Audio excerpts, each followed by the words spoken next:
গল্প একজোড়া আগুন পাখি। লেখনীতে অরণিতা তুষ্যি। তুষ্কন্যা। অন্তিম পর্ব। আনা তড়িঘড়ি করে এদিক সেদিকে ছুটছে।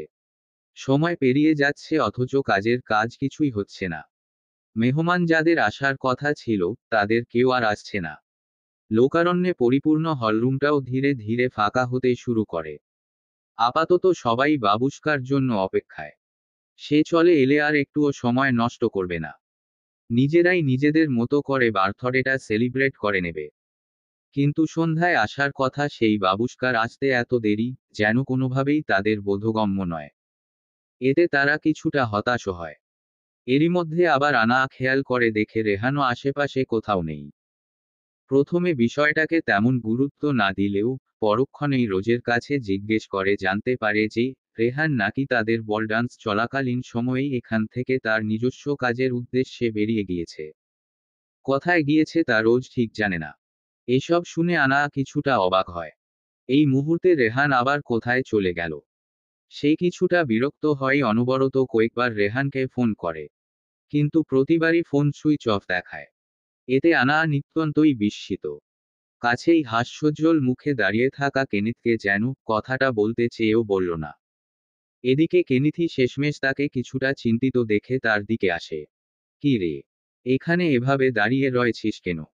আনা কিছু বলে না। আশেপাশে তাকিয়ে দেখে জায়গাটা কেমন যেন শুনশান লাগছে।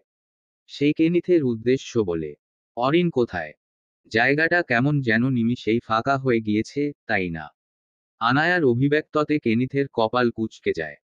আশেপাশে চোখমুখ কুঁচকে তাকিয়ে দেখে নিয়ে পুনরায় তার দিকে তাকায়।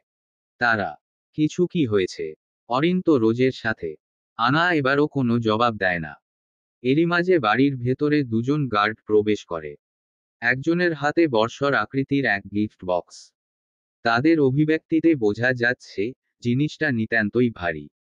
কেনিথানায়ার দিকে তারা দুজন এগিয়ে আসতেই কেনিথ কিঞ্চিত কপাল কুঁচকে বলে, এটা কে পাঠিয়েছে? কেনিথের কথা প্রত্যুত্তরে দুজন আশ্চর্যজনকভাবে কিছুটা ঘাবড়ে যায়। এতে কেনিথের কপালও খানিকটা কুঁচকে যায়। সে আবারও বলে, কি হলো? কেনিথের কড়া কণ্ঠে একজন বলে ওঠে, জানি না বসো। জানি না মানে? এই জায়গায় ভেতরে নাম ঠিকানাহীন জিনিস আসে কি করে? কেনিথের কথায় তারা দুজন কিছু না বলেই জিনিসটা নিচে আলতোভাবে রেখে দেয়। অতঃপর কুর্নিশ জানিয়ে পাশেই চুপচাপ দাঁড়িয়ে থাকে। এদিকে কেনিথ আর কথা না বাড়িয়ে বক্সটার রেপিং খুলে দেখে একটা কাঠের বাক্স। এমন চকচকে কাঠের বক্স দেখে তার কপাল আরো খানিকটা কুঁচকে যায়। রেপিং পেপারে কোনো কিছু লেখা না থাকলেও বাক্সটার উপরে একটা ছোট্ট চিরকুট মেলে, যেখানে খুব স্পষ্ট ভাবে লেখা, open it and enjoy the surprise. Kenneth ভালোমতো হাঁটু গ্যারে বসে বক্সটা সাবধানের সাথে খোলে। চোখ মুখে নিস্তব্ধতা। যে কোনো কিছুই ঠিক নেই। বক্সটা খোলার সাথে সাথেই যেন একটা অদৃশ্য বিস্ফোরণ ঘটে চারপাশের নিস্তব্ধতায়। ভেতরে দেখা যায় একটা রক্তাক্ত কাটা মাথা। চোখ দুটো আধখোলা, ঠোঁটের কোণে কি যেন এক অদ্ভুত বাঁকা হাসি। চারপাশে থমকে দাঁড়িয়ে থাকা কয়েকজন গার্ড চমকে পেছিয়ে যায়। আনা এক ঝটকায় দুপা পিছিয়ে গিয়ে মুখে হাত চেপে ধরে। রেহান। কেনিথের কণ্ঠ ও চাহনিতে তীব্র বিস্ময়। এদিকে আনায়ার যেন হুঁশ উড়ে গিয়েছে। সে কি স্বপ্ন দেখছে? কেনিথ চোখ বড় বড় করে তাকিয়ে থাকে মাথাটার দিকে। মুহূর্তেই তার নজরে কিছু একটা খটকা লাগে। না, কিছু একটা ঠিক নেই। সে মনে মনে কথাটা আওড়ায়। মাথাটাকে ধীরে ধীরে হাতে তলে। গলার কাছ দিয়ে আঙুল চালিয়ে কানের পেছনে একটা অস্বাভাবিক খাঁজ টের পায়। সন্দেহে আঙুল দিয়ে টান দিতেই একটানে খুলে যায় মুখোশের ন্যায় একটা পাতলা আবরণ। মুহূর্তে বেরিয়ে আসে অন্য এক মুখ। চেহারাটা দেখে কেনিথ পুনরায় অবাক চোখে তাকায়। এটাও এক ভিন্ন পুরুষের মুখমণ্ডল, তবে একে সে চেনে। কথাও তো দেখেছে। কেনিথের ভাবনার মাঝেই পাশ থেকে আনা অস্ফুট স্বরে বলে ওঠে, রনক। কেনিথ চমকে পেছনে ফিরে আনায়ার দিকে তাকায়। আনায়ার শরীর মৃদু কাঁপছে। মাথাটা কেমন যেন ঝিমঝিম করছে। তার সেই ছোটবেলার বন্ধু, রনক, যার সঙ্গে তো শেষ দেখা হয়েছিল সেই কতগুলো বছর পূর্বে। আর আজ এতে বছর পর, এইভাবে। আনায়ার গলা শুকিয়ে চৌচির। এদিকে কেনিথের বিস্ময় কাটিয়ে চোখমুখ শক্ত হয়ে ওঠে। তীব্র রাগে সামনে দাঁড়িয়ে থাকা গার্ডদের দিকে তাকিয়ে গর্জে ওঠে, বলকে পাঠিয়েছে এসব? তোদের সাহস কি করে হলো বাহিরের কোনো কিছু না দেখেই বাড়ির ভেতর অবধি নিয়ে এসেছিস? এসবের মানে কি বা, স্টার অর্স? কেনিথের ধমকে আশেপাশে সবাই কেঁপে ওঠে। সেই দু গার্ড কাপা কাপা স্বরে আওড়ায়, আমরা কিচ্ছু জানি না বসো, মাফ করুন আমাদের। এ কথায় যেন কেনিথের রাগ আরও কিছুটা বেড়ে যায়। সে তেরে সেই দুজন গার্ডকে ধরতে নিলে আচমকা আনায়ার জন্য থেমে যেতে হয়। আনায়ার ফোন বাজছে। সে তা চেক করতে গিয়ে দেখে একটা অপরিচিত নাম্বার। আনা আরও কিছুটা ঘাবড়ে যায়। কেনিথের দিকে কাদো কাদো চাহনিতে তাকাতেই কেনিথ চোখের ইশারায় আশ্বাস দিয়ে কলটা রিসিভ করতে বলে। আনায়াও খুব একটা সময় না নিয়ে কলটা রিভিজ করে কানে ধরে।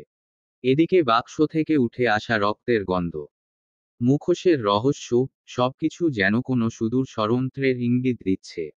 কেনিথ এখনো বুঝতে পারছে না এসব কে করছে। এর মানে রেহান কি তবে? না, রেহান হলেও এটা একা তার কাজ নয়। আর এর চেয়েও বড় কথা, রেহান এমন কিছু কেন করবে? আদৌ একা ওকে দিয়ে এসব সম্ভব? আনায়ার হাত থেকে ফোনটা পড়ে যায়, একই সাথে কেনিথের ধ্যানও ভেঙে যায়। আনায়ার দিকে তাকাতেই দেখে আনা অনবরত কাঁপছে। কেনিথের দিকে নিস্তেজ চাহনিতে তাকায়। তার ঠোঁটও কাঁপতে থাকে, কিন্তু কোনো শব্দ বেরোয় না।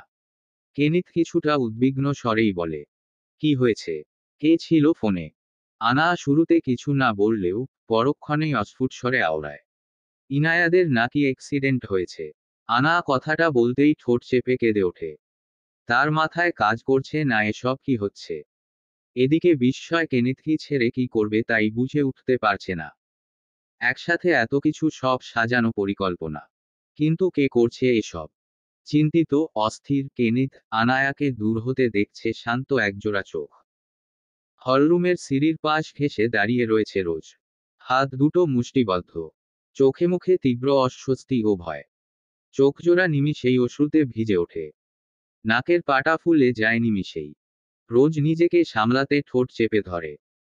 এরপর আর এক মুহূর্তও দেরি না করে সবার চক্ষু আড়ালে দোতলায় ছুটে চলে যায়। নিজের রুমে এসে দরজা লাগিয়ে দেয়। চোখ বেয়ে অনবরত অশ্রু ঝরছে। হাত পা কাঁপছে তার। যেন জীবনের শেষ সময় ও সিদ্ধান্ত নেবার পালা চলে এসেছে। রোজ নিজের কাঁপতে থাকা অস্তিত্বকে স্থির করে। দুহাতে চোখের জল মুছে ভারী শ্বাস ফেলে। এরপর একটুও সময় নষ্ট না করে দৌড়ে ছুটে যায় নিজ বারান্দায়। উঠে পড়ে বারান্দার প্রশস্ত গ্রিলের উপর। রাতের দমকা হাওয়ায় সোনালি লালচে চুলগুলো উড়ছে। রোজের শ্বাস প্রশ্বাস যেন থমকে গিয়েছে। সে নির্বিকারে নিজের দুহাত দুদিকে ছড়িয়ে দেয়, যেন রাতের বিভীষিকাম হাওয়া নিজের সর্বস্ব দিয়ে শুষে নিয়ে চাইছে। তবুও যেন এই শহরের মানুষগুলো বেঁচে যায় এ প্রচেষ্টায়। রোজের মাথা ঝিমঝিম করতে শুরু করছে। বেশিক্ষণ এভাবে দাঁড়িয়ে থাকার শক্তি যোগায় না। স্বেচ্ছায় হোক কিংবা অনিচ্ছায় তাকে এখান থেকে একটা না একটা সময় নিচে পড়ে যেতেই হবে। সে আর একটুও সময় নেয় না। চোখজোড়া খুলে আলতোভাবে ঠোঁট ভিজিয়ে কিছু একটা বলতে চায়। তবে তার পূর্বেই আবারও তার চোখজোড়া ভিজে ওঠে। ফুপিয়ে কেঁদে উঠে সে, এবং একই সাথে আওড়ায়, তোমরা আমায় ক্ষমা করে দিও। আমি তোমাদের অনেক ভালোবাসি। তাই আমি কখনোই পারবো না নিজ স্বার্থের জন্য তোমাদের সাথে প্রতারণা করে বেঁচে থাকতে। রোজ এইটুকু বলে থমকায়। নিজেকে খানিকটা দৃঢ় করে আবারও বলে, ব্যর্থ আমি। একজন নারী হিসেবে, একজন মেয়ে হিসেবে, একজন বোন, একজন নাতনি ও সর্বশেষে একজন মা হিসেবে ব্যর্থ আমি। হে পৃথিবী, হে জগৎ স্রষ্টা, আমি জানি আমি ক্ষমার অযোগ্য। তবুও পারলে আমায় ক্ষমা করো। এরপর নিমিষেই চোখের পলকে একটি প্রাণ নিজের গল্পের সমাপ্তিতে নিজেকে বিলিয়ে দেয়। রোজ একটুও সময় নিজের জন্য অবশিষ্ট রাখে না। যে উদ্দেশ্যে সে বারান্দায় ছুটে এসেছিল তা সফল হয়। নিজেদের সামলে নেবার পূর্বেই আচমকা বাহিরে এক বিকট আওয়াজে সকলে আকস্মিক চমকে ওঠে। বাড়ির ভেতর হতে কেউই বুঝতে পারে না আচমকা একটা কিসের শব্দ হলো। কেনি থানা একে অপরের দিকে বিস্ময়ের চোখে তাকায়। আনায়ার শরীর চলছে না, কিন্তু মন বলছে আরো অনেক খারাপ কিছু হতে চলেছে। চোখে মুখে অবাধ ভয়শূন্যতা গ্রাস করেছে। তবুও সে যথাসাধ্য চেষ্টা করছে নিজেকে সামলে নেবার। এবারও কেনিথ একটুও সময় নষ্ট করে না। সে ছুটে চলে যায় বাড়ির বাহিরে। তার পেছনে পেছনে ছুটে যায় আনায়াও। এরপর আবারও এক রুদ্ধশ্বাস পরিস্থিতি। অতল অন্ধকারে ভেজা উঠোনের শীতল ঘাসের ওপর নিঃসাড় হয়ে পড়ে আছে রোজের দেহ। মাথার এক পাশ রক্তে সিক্ত ছড়িয়ে পড়া লালচে তরল যেন নিস্তব্ধতা ভেঙে আলোচিহ্ন এঁকে দিয়েছে মৃত্যু ও জীবনের সীমারেখায়। তবে সেই নিঃসাড় দেহের পাশে দাঁড়িয়ে কেনিথ ঠিক মৃত্যু শব্দটিকে মেনে নিতে পারছে না। বুকের গভীরে যেন অজানা কোনো কিছু টনটন করে অনুভূত হচ্ছে, অস্ফুট কিন্তু অপরিচিত নয়। তার দৃষ্টি কঠিন, অভিব্যক্তি স্তব্ধ। বাহুতে মুঠিবদ্ধ শক্তি। কেনিথ নিঃশব্দে ঝুঁকে পড়ে। বাঁ হাত দিয়ে রোজের মাথাটা তুলে নেয় আলগোছে। অন্য হাতের আঙুল স্থির হয় রোজের নাকের কাছে, শ্বাসের অস্তিত্ব খোঁজে। কিছু একটা হালকা প্রায় অশরীরী ন্যায় অনুভূত হয়। কেনিথ মলিনভাবে তাচ্ছিল্যের সহিত তির্যক হাসে। তবু স্পষ্টভাবে অনুভবযোগ্য এক ক্ষীণ ধাক্কা বুকের মাঝখান দিয়ে বিদ্যুতের ন্যায় ছুটে চলছে। এমনটা কেন করলি, বোন আমার? কেনিথ আলতোস্বরে এইটুকু আউড়িয়ে মাথা উঁচিয়ে এক পলক রোজের বারান্দার দিকে তাকায়। পরক্ষণেই দীর্ঘশ্বাস ফেলে রোজের মুখমণ্ডলের দিকে নির্বিকারে চেয়ে থাকে। তার মাথায় নানান কিছু ঘুরপাক খাচ্ছে। নিজেকে এই পরিস্থিতি সম্পূর্ণ অচেনা লাগছে। কিন্তু সে আজ নিজেকেই খুঁজে পাচ্ছে না। ভেতরটায় অজানা ঝড়ে তাকে ছিন্ন বিচ্ছিন্ন করে দিচ্ছে। এরই মাঝে কেনিথ মনের অন্তরালে আওড়াতে থাকে, তুই আমার রক্ত সম্পর্কিত কিছু না, বরং তার চেয়েও বেশি কিছু। এক অভ্যস্ত প্রহরের মতো দিনের প্রতিটি গাঢ় ছায়ায় তোর অস্তিত্ব আমি অনুভব করতাম। ছোটবেলায় যখন তুই অকারণেই আমার পেছনে পেছনে ঘুরে বেড়াতিস, নিজের আপ্রাণ প্রচেষ্টায় বারংবার আমার ছবি আঁকতে গিয়ে নানান সব বিকৃত মুখাবয়ব একে নিঃসংকোচে আমার ডেস্কে রেখে যেতিস, আমি বিরক্ত হতাম না। আর না, সেই বিরক্ত না হওয়াকে কোনোদিন ভালোবাসা হিসেবে গণ্য করেছি আমি। হয়তো আমি ইচ্ছাকৃতভাবেই তোকে এবং তোর কাজকর্ম, অভিব্যক্তিকে ছেলেমানুষই বলে পাশ কাটাতাম। কারণ তোর চোখে যে অতল কোন সৌম্য দৃষ্টির পরশ ছিল, তা ছিল আমার জন্য বরাবরই অস্বস্তিকর। আমি জানতাম তুই ভালোবাসছি, কিন্তু আমি বুঝেও কখনো তা বুঝতে চাইনি। সবকিছুর ঊর্ধ্বে সর্বদা আমি তোকে নিজের বোন হিসেবেই বিবেচনা করেছি। আমার জন্য লেখা নানান কবিতা, তোর কিশোরী বয়সে হঠাৎ হারিয়ে যাওয়া সেই ডায়েরির প্রত্যেক পাতায় আমাকে নিয়ে সাজানো প্রত্যেকটা অক্ষর, সবটাই তো আমার জানা। আমাকে নিয়ে তোর কত শত ভাবনা, কল্পনায় সাজানো সে এক বিস্তৃত রাজকীয় দুনিয়া, এসব প্রকাশের মাধ্যম হিসেবে নানান সব ভাষার ব্যবহার। অবশ্য আমি জানতাম তুই আমার জন্য পাগল, কিন্তু সেই ডায়েরিটা পাওয়ার বুঝেছি তুই আমার জন্য এক বিধ্বংসী ঝড়ের মতো উন্মাদ। কিন্তু তবুও যে আমি তোকে আমার বোনের চেয়ে কখনোই বেশি কিছু ভাবতে পারিনি, রোজ। এই জন্য মাফ চাই, তোর একতরফা ভালোবাসাকেও আমি সম্মান করি। কিন্তু এটা কি করলি তুই? কেন করলি এটা? তোর মাঝেই কেন এত রহস্য জোরালো? কোনো কিছুই তো স্পষ্ট নয়। এই নতুন খেলায় তুইও যে অংশীদার হবি তা আমার জন্য অকল্পনীয়, রোজ। শুধু এইটুকুই বলবো, আজ যা ধোঁয়াশায় মোড়াতে তুই এই পদক্ষেপ নিয়েছিস, তা একদম অনুচিত। মোটেও ঠিক করিসনি তুই। এর জন্য অন্তত তোকে আমি কখনো ক্ষমা করব না। কখনোই না। কেনিথের অভিব্যক্তি এই পর্যায়ে সম্পূর্ণ স্তব্ধ। চোখের কোণায় কিঞ্চিত জলের কণা। অথচ বাহ্যিক মুখের অভিব্যক্তিতে ভয়ঙ্কর রাগের তীব্রতা। কেনিথের ঠোঁট ছোঁয় না, এমন তার উচ্চারণ। অথচ তার ভেতরের কণ্ঠ নিঃসন্দেহ, অপরাজেয়। সে মাথা তোলে, চোখ দুটো স্থির হয়ে ওঠে। এই সময়েই হুমড়ি খেয়ে ছুটে আসে আনা। শোকে বিহ্বল, ভয়ে শ্বাসরুদ্ধ। তার হাঁপাতে থাকা দেহ ভেঙে পড়ে রোজের পাশে। রক্ত দেখে তার চিৎকার গলায় আটকে যায়। সে দিকবিদিক জ্ঞানহীন ভাবে রোজের হাত চেপে ধরে, কান্নায় ভেঙে পড়ে। এই কেনিথ, এটা কি হচ্ছে? কেন? ও কেন এমন করলো? কেনিথ কোনো জবাব দেয় না। অন্যদিকে আনা কান্নায় ভেঙে পড়ে। চোখে জল, কণ্ঠ রুদ্ধ হয়ে আসে। যেন এই পৃথিবীর সকল প্রশ্ন সে এক মুহূর্তেই তুলে দিচ্ছে কেনিথের সামনে। কিন্তু কোনো যথাযথ উত্তর নেই। এখনো মস্তিষ্কের মাঝে চলছে রনকের বিচ্ছিন্ন রোগ তাত্ত্ব, মাথার দৃশ্যপট ও ইনায়াদের ভয়ানক টেন্টের সংবাদ। ফোনের ওপারের ব্যক্তিটি সাধারণ মানবের সুরে কথা বললেও তা আনায়ার কাছে এখনো রহস্যময়। কিন্তু সে একসাথে এত কিছু সহ্য করতে পারছে না। মস্তিষ্ক তার অচল হয়ে আসছে। প্রতিবার প্রেগন্যান্সিতেই তার অবস্থা শুরু থেকেই বাজে পর্যায়ে চলে যায়। কেনিথের বিশেষ পরিচর্যা ও দায়িত্বশীলতা ব্যতীত তার নিজেকে একা সামলানো নিত্যন্তই কষ্টসাধ্য। আনায়ার সর্বাঙ্গ অসাড় হয়ে আসার পাশাপাশি কেমন যেন গা গুলাতে শুরু করেছে। তখনই কেনিথ চুপচাপ আনায়ার হাতটা শক্ত করে ধরে, চোখে বজ্র কঠিন দৃষ্টি, কণ্ঠস্বর গভীর, সংযত, অথচ অনড়। শান্ত হও। ও এখনো শ্বাস নিচ্ছে, ঘাবড়ানোর কিচ্ছু নেই। কিচ্ছু হবে না ওর, এত সহজে ওর কিছু হতে দেব না আমি।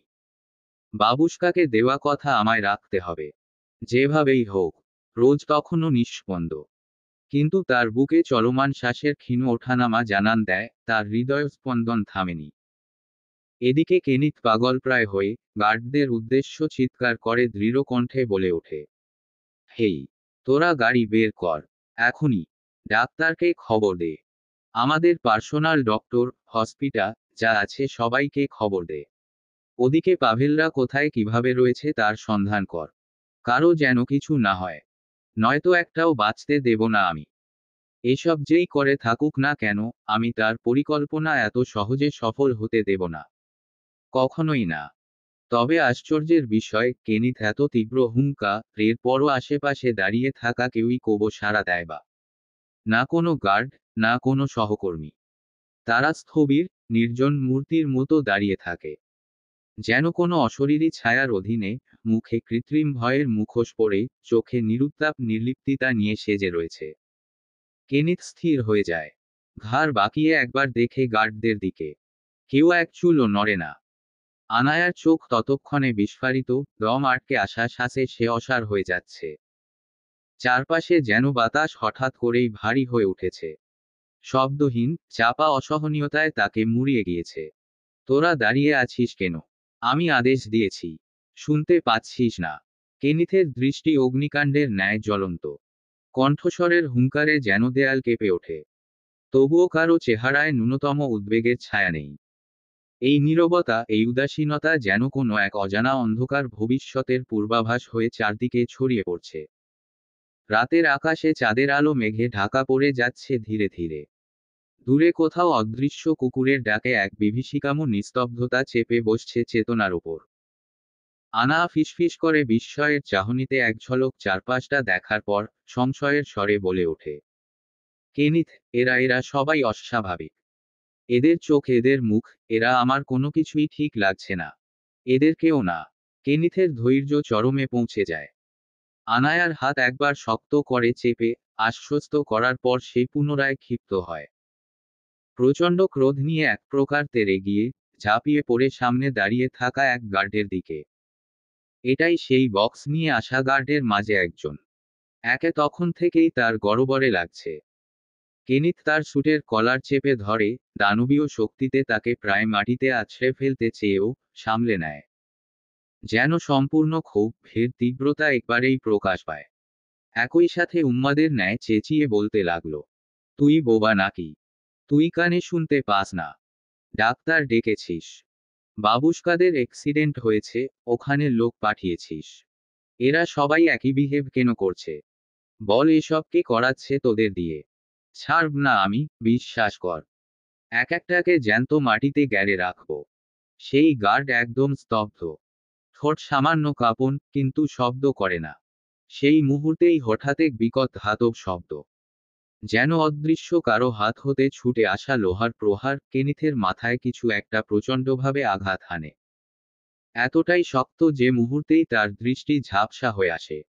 হাঁটু গেড়ে বসে পড়তে নিয়েও নিজেকে সামলে নেয়। তার শক্ত হাতে ধরা গার্ড মাটিতে পড়ে যায়। কেনিথ চোখে অন্ধকার দেখে পেছনে ফিরতে গিয়ে দেখা মাত্রই স্তব্ধ হয়ে যায়। সামনে দাঁড়িয়ে আছে পাভেল। পরনে পার্টি ড্রেসের আর কোনো কিছুই অবশিষ্ট নেই। নেভি ব্লু কালারে হুডি আর কালো প্যান্ট। খুবই চিরচেনা তার পোশাক আশাক। তবুও যেন সব অচেনা। সবকিছুই নতুন। তার হাস্যোজ্জ্বল অভিব্যক্তি কেনিথকে অকল্পনীয় ভাবনার মাঝে ঠেলে দিচ্ছে ক্রমাগত। কেনিথের নজর গিয়ে ঠেকে তার হাতের দিকে। একটা শক্তপোক্ত মোটা রড বেয়ে কিঞ্চিত 1-2 ফোঁটা রক্ত নিষ্পৃহ ঘাসের উপর পড়ল। কেনিথ পুনরায় নজর সরিয়ে পাভেলের দিকে তাকায়। তার চোখজোড়া হতে বিস্ময়ের ঘোর কাটে না। এদিকে পাভেল যেন কেনিথের অভিব্যক্তিতে নিমিষেই প্রশান্তির হাসিতে মুচকি হেসে ফেলে। ডান হাতের সাহায্যে মাথার ওপর হতে হুডির টুপিটা একটানে সরিয়ে নেয়। নিমিষেই দৃশ্যমান হয় একঝাঁক এলোমেলো কোঁকড়ানো চুলের। সে বিস্তৃত মুচকি হেসে কেনিথের উদ্দেশ্য বলে, হ্যালো ব্রো, হোয়াটসঅ্যাপ। চারপাশে নির্জনতা, কেনিথ আনায়ার চোখে মুখে বিস্ময়ের তীব্র আভাস।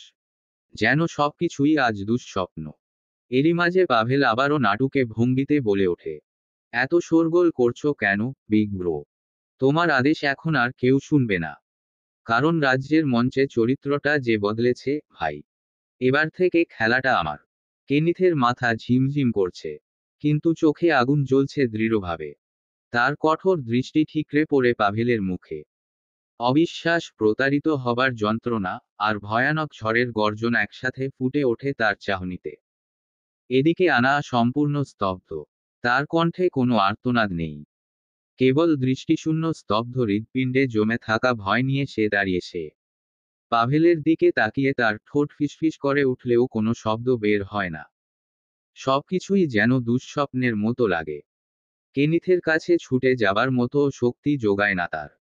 এদিকে পাভেল তার হাতের লোহার রডটাকে আঙুলে সুনিপুণ দক্ষতার সাহায্য ঘূর্ণিপাকে আবর্তিত করে, ফিচকে হেসে ওঠে। চোখে প্রশস্ততা, অথচ তাতে উন্মত্ততা নেই, বরং তার চোখ দুটি যেন পুরাতন কোনো বিদ্বেষের জমাট অভিশাপে জ্বলে উঠেছে। কেনিথ জোরে দীর্ঘশ্বাস ফেলে দুপা গিয়ে যায় পাভেলের দিকে। তার কপাল থেকে গড়িয়ে পড়ছে রক্তের ফোঁটা। তবুও তার দৃষ্টি কঠোর, অপরিবর্তনীয়। সে চিৎকার করে উঠতে পারত, গর্জে উঠতে পারত যেমন করে একদা বীরেরা করে, কিন্তু সে তা করেনি। কারণ পাভেলের চোখজোড়া, তির্যক হাসি কিংবা অভিব্যক্তিতে স্পষ্ট বুঝে গিয়েছে, এই খেলাটা বহু আগেই শুরু হয়েছিল। তুই, কবে থেকে? কেনিথের কণ্ঠ থেমে থেমে আসে। পাভেল বিস্তৃত মুচকি হেসে কেনিথের দিকে এগিয়ে আসে। কেনিথের দৃঢ় রক্তিম চোখের দিকে চোখ রেখে আবারও রুক্ষ হেসে বলে, তুই যখন থেকে আমাকে ভাই ভাবিস তখন থেকেই। এই কথাটা যেন হাজার তীক্ষ্ণ ছুরির ন্যায় কেনিথের ভেতর ছুরিকাঘাত করে। বুকের মধ্যে গর্জে ওঠে ঘৃণা, আঘাত, আর অন্ধ বিস্ময়ের বিস্ফোরণ। সে দাঁড়িয়ে রেগে পাভেলের দিকে এগোনোর চেষ্টা করে। কিন্তু পেছনে দাঁড়িয়ে থাকা আরো দুজন মুখোশধারী গার্ড এসে তার কাঁধে জোরে চাপ দেয়। তার প্রতিরোধ যেন বাতাসে মিলিয়ে যায়। রোজের নিথর দেহ তখনও মাটিতে পড়ে আছে। রাতের শিশির তার কপালে জমেছে। পাভেল কিঞ্চিত মুচকি হেসে একবার পাশে ফিরে তাকায়। রোজকে ওভাবে মাটিতে পড়ে থাকতে দেখে কিঞ্চিত কপাল কুঁচকে ফেলে বিড়বিড় করে বিরক্ত নিয়ে আওড়ায়। এই মেয়েটা না, সবসময় বেশি বোঝে। এত কিসের মোহ, প্রার শখ তার, কে জানে। এই বলেই সে আশপাশে দাঁড়িয়ে থাকা গার্ডদের হাতের সাহায্য ইশারা করে। তৎক্ষণাৎ কয়েকজন এসে রোজকে মাটি থেকে তুলে নিতে শুরু করে। যা দেখামাত্রই কেনিথ ছটফটিয়ে খ্যাপা স্বরে বলে ওঠে, কোথায় নিয়ে যাচ্ছিস ওকে? ছাড় ওকে, খবরদার। ওর যেন কিচ্ছু না হয়, নয়তো একটাকেও জ্যান্ত রাখবো না আমি। কেনিথের কথায় পাভেল তাচ্ছিল্যের সাথে তির্যক হাসে। খানিকটা গা দুলিয়ে বলে ওঠে, রিয়েলি? উফ ব্রো, এই মুহূর্তে তোমার নিজের চিন্তা করার দরকার। তা না করে রোজকে নিয়ে তোমার চিন্তা না করলেও চলবে। তাকে ঠিকঠাক রাখার দায়িত্বের কিছুটা অংশ আমারও। যাই হোক, বলো তোমার শেষ ইচ্ছে কি? তুমি আমার এত খেদমত করেছ, ছোট ভাই ভেবে দাসের মতো সম্বোধন করেছ। আমারও তো উচিত বড় ভাইকে জীবনের শেষ সময়ে স্পেশাল কিছু গিফট দেওয়া। বলো তোমার কি চাই? আজ আমি অনেক খুশি, তুমি যা চাইবে আমি তাই দেব। কেন করছিস এসব? কি চাই তোর? কে কে আছে তোর সাথে? কবে থেকে এই খেলা শুরু করেছিস? আর এহো, একসাথে এত প্রশ্ন। কোনটা রেখে কোনোটার উত্তর দেই বলতো? পাভেল, আমার মেজাজ। কেনিথের কথা শেষ হবার পূর্বেই পাভেল পাশে ঘাড় ঘুরিয়ে থুথু ফেলে বলে ওঠে, তোর মেজাজে আমি থুথু ফেলি? কি ভেবেছিস সারা জীবন আমি তোর দাস হয়ে থাকব?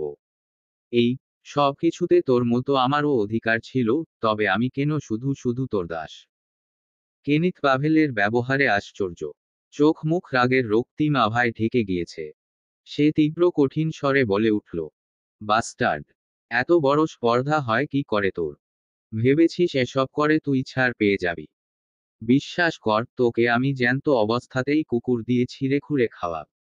কেনিথ একই সাথে তার সাথে আশেপাশের লোকজনদের দিকে এক পলক তাকিয়ে দেখার পর বলল, তোদের সবাইকে আমি জ্যান্ত মাটিতে গাড়ব।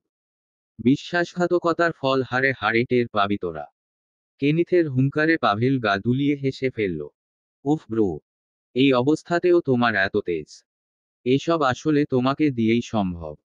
এরই মাঝে আনা এবার অস্ফুট স্বরে বলে উঠল, পাভেল ভাই, আমার বোন কোথায়? বাবুশকা কোথায়? ওরা তো আপনার সাথে ছিল তাই না? বাবুশকাকে আনার জন্য তো আপনার সাথে ইরাও ছিল। ওরা কোথায়? কি করেছেন আপনি ওদের সাথে? আনায়ার কথা শুনে পাভেল বিস্তৃত মুচকি হেসে বলে, তাদের গন্তব্য যেখানে, তারা এখন সেখানে। মানে? আনায়ার ঘাবড়ানো কণ্ঠস্বরে পাভেল আবারও মুচকি হেসে বলে, এতক্ষণে তো রে যাবার কথা। চিন্তা নেই, খোঁজ খবর নিয়ে আমি আপনাকে সঠিক আপডেটটা দিয়ে দেব, মাই ক্রিমসুইট ভাবি। এই বলতে না বলতেই সে গার্ডদের চোখের ইশারায় কোনো কিছুর ইঙ্গিত দেয়। এবং তৎক্ষণাৎ গার্ডগুলো আনায়াকে ধরতে আসে। আনা ঘাবড়ে গেলে কেনিথ আরও ক্ষিপ্ত হয়। এতক্ষণ পাভেলের হেলাফেলা কথাবার্তা সহ্য হলেও এখন সবকিছুকে ধ্বংস করতে ইচ্ছে হচ্ছে।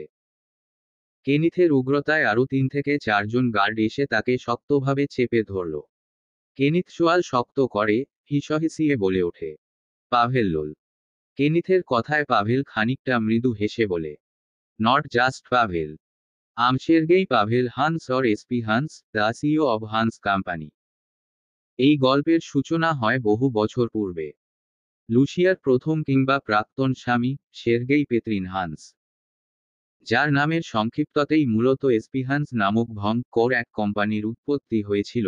শুরুটা ভালোর উদ্দেশ্যেই গড়ে উঠলেও কালের ক্রমান্বয়ে তা ধীরে ধীরে ভয়ানক আধিপত্যে রূপান্তরিত হয়। যার শুরুটা করে লুসিয়াস ছেলে নিকোলাই হান্স। আর শেষটা এখন হান্স কোম্পানির বর্তমান ও একমাত্র মালিক এসপিহান্স কিংবা সের্গেই পাভেল হান্সের কাছে। ব্যাপারটা বিস্ময়ের হতে পারে, কিন্তু সত্য তো এটাই যে সারা জীবন কেনিথের ছোট ভাই স্বরূপ পাভেলি মূলত কেনিথের নানি লুসিয়ার বড় ছেলে নিকোলাই হান্সের একমাত্র ছেলে। তখন পেত্রিন হান্স মারা গিয়েছে। ছেলে নিকোলাই নিজের মতো করে জীবন গুছিয়ে নেবার চেষ্টা করছে। তবুও যেন সে তীব্র ছন্নছাড়া অগোছালো জীবনে জর্জরিত। যে ছেলের মাথে কেউ নেই, সে আর কিই বা নিজেকে গুছিয়ে নেবে। এরই মাঝে তার জীবনেও সঙ্গী হয়ে এক সাধারণ ঘরের সুন্দরী রমণী। অল্পদিনের পরিচয় ও ভালোবাসা তাদের জীবনের গতিবিধিই যেন একদম বদলে যায়। খুব বেশি সময় নেয় না নিকোলাই। নিজেকে গুছিয়ে নিতে সেই সুন্দরী নারীকেই বিয়ে করে এক সুন্দর জীবন গড়ার চেষ্টা করে। 1 বছর হতে না হতেই তাদের জীবন আলো করে এক ফুটফুটে ছেলে সন্তানের আগমন হয়। বাচ্চা ছেলেটির কোঁকড়ানো চুলগুলো ছিল নিকোলাইয়ের বাবা পেত্রিনের মতো। অবশ্য সে তার নিজের ছেলের মাঝে সম্পূর্ণভাবে তার বাবাকেই দেখতে পেত।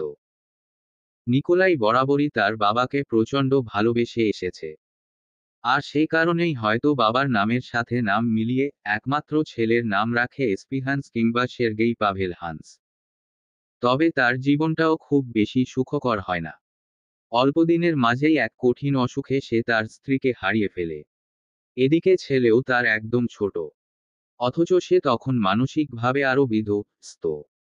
চারপাশের কোনো কিছুই যেন মেনে নিতে পারছে না। পাভেলের তখন সবেমাত্র বুঝো হতে শুরু করেছে।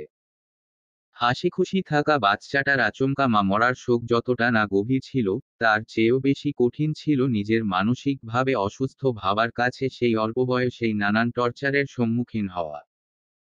শুরুতে পাভেল প্রচণ্ড কান্নাকাটি করত, নিজের বাবার অদ্ভুত বিহেভিয়ারকেই ভয় পেতে শুরু করে। তার বাবার উল্টোপাল্টা আদেশক্রম কিংবা অত্যাচার সবকিছুই অল্প বয়স হতে সহ্য করতে থাকে। তবে সে এটাও বুঝতে পারে যে তার বাবা তাকেই হয়তো নিজের এক্সপেরিমেন্টের বিষয়বস্তু ভাবছে এবং খুব শীঘ্রই তাকে শেষ করেও ফেলবে। কিন্তু তার সেই অল্প বয়সে করার মতো কিছুই ছিল না। তার আত্মীয় স্বজন বলতে পৃথিবীতে রয়েছে কিনা তাও তার অজানা। এভাবে আরো কয়েকটা বছর পেরিয়ে যায়। পাভেলের যখন প্রায় ৬-৭ বছর, নিজের বাবার সকল ভয়ানক পাগলামির সাথে সে অভ্যস্ত, তখন প্রথমবারের মতো লুসিয়ার সাথে তার দেখা হয়। যদিও তখন সে জানত না কে এই নারী। তবে তার বাবার কাছ হতে এক প্রকার জোর করেই তাকে সে নারীটি নিজের সাথে করে রাশিয়ায় নিয়ে আসে। অথচ তার বলা কিংবা বোঝার কিছুই নেই। একদিকে নিজের বাবার অত্যাচার আর পাগলামির কার্যক্রম হতে মুক্তি পেয়ে যেমন আনন্দ হচ্ছিল, তেমনি লুসিয়া ও তার জগতের প্রতি বেড়ে চলেছিল তার নানান আগ্রহ। আর শুরুতেই তাকে তার বড় ভাই হিসেবে পরিচয় করিয়ে দেওয়া হয় কেনিথের সাথে। তাকে বলা হয়, শুধুমাত্র কেনিথের জন্যই তাকে সেই জার্মান হতে এই রাশিয়ায় নিয়ে আসা হয়েছে। যথারীতি তাকে যা যা বলা হয়, সে তাই বিশ্বাস করে। কেনিথকে শুরুতে কিছুটা অদ্ভুত লাগলেও একটা সময় পাভেল তার জন্য পাগল হয়ে যায়। যত যাই হোক না কেন, সে ভুলেও কেনিথের সঙ্গ ছাড়ে না। ওদিকে রোজ নামের একটা বোন পেয়ে সেও প্রচণ্ড খুশি। তবে আরো কয়েকটা বছর ঘুরতে না ঘুরতেই আবারও সবকিছু এলোমেলো হয়ে যায়। বহু বছর পর নিকোলাই একদিন তার সাথে দেখা করতে আসে। শুরুতে পাভেল তার বাবার সাথে দেখা করতে রাজি না হলেও শেষমেশ সাক্ষাৎ করতে গিয়ে যখন বাবার আবেগঘন রূপ দেখে, তখন নিমিষেই যেন সে সবকিছু ভুলে যায়। আর এই ফাঁকেই শেষবারের মতো নিকোলাই কিছু বিশ্বাস পেয়ে নেয় কথাকে তার মস্তিষ্কে ঢুকিয়ে দেয়। প্রথমবারের মতো পাভেল তার নিজস্ব অস্তিত্বকে খুঁজতে শুরু করে। তার যেন বিশ্বাসই হয় না এই লুসিয়া তার নিজের দাদি। নিজের সম্পূর্ণ পরিচয়টাই যেন তার কাছে অবিশ্বাস্য লাগতে শুরু করে। একই সাথে মনের মধ্যে তখন হতে গড়তে শুরু করে নানান হিসেবনিকেশ। এতদিন সবাইকে ভালো লাগলেও তখন তার সবার প্রতি এক সূক্ষ্ম ক্ষোভ জমতে শুরু করে। ওদিকে কেনিথ তখন নিজেই মানসিকভাবে বিধ্বস্ত। নিজ চোখে বাবা মায়ের নৃশংস মৃত্যুতে তার সবকিছুই এলোমেলো। আচরণে অদ্ভুত গাম্ভীর্য, রাগ, ক্ষোভের ছাপ। যথারীতি কাউকে মন হতে পছন্দ থাকলেও তার বহিঃপ্রকাশ করতে সে নারাজ। যেমনটা হয় পাভেলের ক্ষেত্রে। দুজনেই তখন উঠতি বয়সের ছেলেপেলে। দুজনেই নিজেদের নানান চিন্তাভাবনায় মগ্ন। কেনিথ তখন অল্পতেই রেগে যায়। পাভেলকে নিজের ছোট ভাই হিসেবে মানলেও ব্যবহারের রুক্ষতায় বরাবরই পাভেল প্রচণ্ড বিরক্ত। একই সাথে তার চিন্তা ভাবনাও পরিবর্তন হতে থাকে। নিজেই নিজের হিসেব কষতে শুরু করে। লুসিয়া তার দাদি হয়। লুসিয়ার সবচেয়ে বড় ছেলের একমাত্র ছেলে সে। ওদিকে কেনিথ তার মেয়ের ঘরে ছেলে। সম্পর্কে কেনিথের নানি। অথচ লুসিয়া সহ এখানের সবাই কেনিথকে বেশি আদর করে। সবাই সবসময় তার দেখভাল করে, যেন কোনো রাজ্যের মহারাজা। অথচ তার সাথে সকলের ব্যবহার এক দাসের মতো। লুসিয়া তার নিজের দাদি হবার পরও তাকে কিভাবে অন্য নাতির জন্য দাস বানিয়ে নিয়ে আসে। একাতে বাড়ন্ত বয়স, ওদিকে আবার বিকৃত মস্তিষ্কের বাবার নানান কুপরামর্শ। লুসিয়ার নিষেধ থাকা সত্ত্বেও পাভেল তার বাবার সাথে লুকিয়ে দেখা সাক্ষাৎ করত। কারণ সে লুসিয়া তাকে রাশিয়াতে নিয়েই এসেছিল তার বিকৃত মস্তিষ্কের বাবার হাত থেকে বাঁচাতে। সেও তাকে নিজের নাতি কেনিথের মতোই ভালোবাসত, কিন্তু আর্তেমের জন্য কোথাও না কোথাও গিয়ে এই ভালোবাসার বহিঃপ্রকাশটা তেমন হতো। কেননা আর্তেমকে লুসিয়া পাভেলের পরিচয় সম্পর্কে কিছুই জানায়নি। এবং নিকোলাইয়ের যে ঘরে ছেলে সন্তান হিসেবে পাভেল এসেছে, তাও সে জেনেছি পাভেলের জন্মের কয়েক বছর পর। কিন্তু তার এত কিছুর পরও সে কারোরই মন রাখতে পারেনি। যে বাবা তার কাছে ছিল সবচেয়ে ঘৃণিত, তখন তার কাছে সেই প্রিয় হতে শুরু করে। একই সাথে তার সুস্থ মস্তিষ্ক তখন ধীরে ধীরে বিকৃত হতে শুরু করে। তবে তা ধীরে ধীরে এক ঠান্ডা মাথার কৌশলী বিকৃত মস্তিষ্ক হিসেবে। এভাবেই এক বিশ্বাসঘাতকের জীবন বেড়ে চলে। সবার মাঝে আজীবন স্বাভাবিক ভালো মানুষের বেশে সেজে থাকা পাভেল আদতে কত বড় কলাকৌশলের পরিকল্পনা সাজাচ্ছে তা কেউই কখনো বুঝতে। বছরের পর বছর যায়, কেনিথ পাভেল একই সাথে বড় হতে শুরু করে। কেনিথের দুনিয়া যখন নানান পাপ কর্মের মাঝে আদ্যপান্তে মিশে গিয়েছে, তখন সেসবের চেয়ে কোনো অংশে পাভেলের পাপের ভাগটাও কম নয়। বরং তা আর সবার চেয়ে বহু গুণে বেশি। সে যেমন একই সাথে কেনিথের হয়ে কাজ করত। তেমনি নিজ স্বার্থে তার বাপদাদার কোম্পানি তথা স্পিহান্সে নিজের বিকৃত মস্তিষ্ক সম্পন্ন বাবার পরিকল্পনা অনুযায়ী সে কাজ করতে শুরু করে। দিনে দিনে তার পরিকল্পনা হয়ে ওঠে তার বিকৃত মস্তিষ্কের বাবার চেয়েও ভয়ানক। ছোটবেলায় মাহারা ছেলে তার নিজের বাবার এক্সপেরিমেন্ট উপকরণ হিসেবে যা যা টর্চার সহ্য করেছে, তাতে সে বাচ্চা প্রতি এমনিতেই এক সূক্ষ্ম ক্ষোভকে নিজ অন্তরালে পুষতে শুরু করেছে। অতঃপর বাবার মতো তারও পরিকল্পনা মোতাবেক তাদের কোম্পানি চালানোর মূল উপকরণ হিসেবে বিবেচনা করা হয় নবজাতক বাচ্চাদের। তাদের পরিকল্পনা ছিল সাজানো গোছানো। পাভেল তার বাবার সাথে মিলেই সবসময় কোম্পানি বিষয়ক নানান আলোচনা করে ডিসিশন নিত। তবে কিছু হুটহাট সিদ্ধান্তগুলো কখনো কখনো অপরিপক্ক হতো, যার ফলস্বরূপ নানান সময়ে অনেক মানুষের জীবনও পর্যন্ত দিতে হয়েছে। এই যেমন পাভেলের একদম শুরু থেকেই নজর পড়েছিল আর্তেমের এত বড় সাম্রাজ্যের উপর। বিশেষ করে যখন আর্তেম অসুস্থতায় মারা যায় আর লুসিয়া সবকিছুর দেখভাল করতে শুরু করে।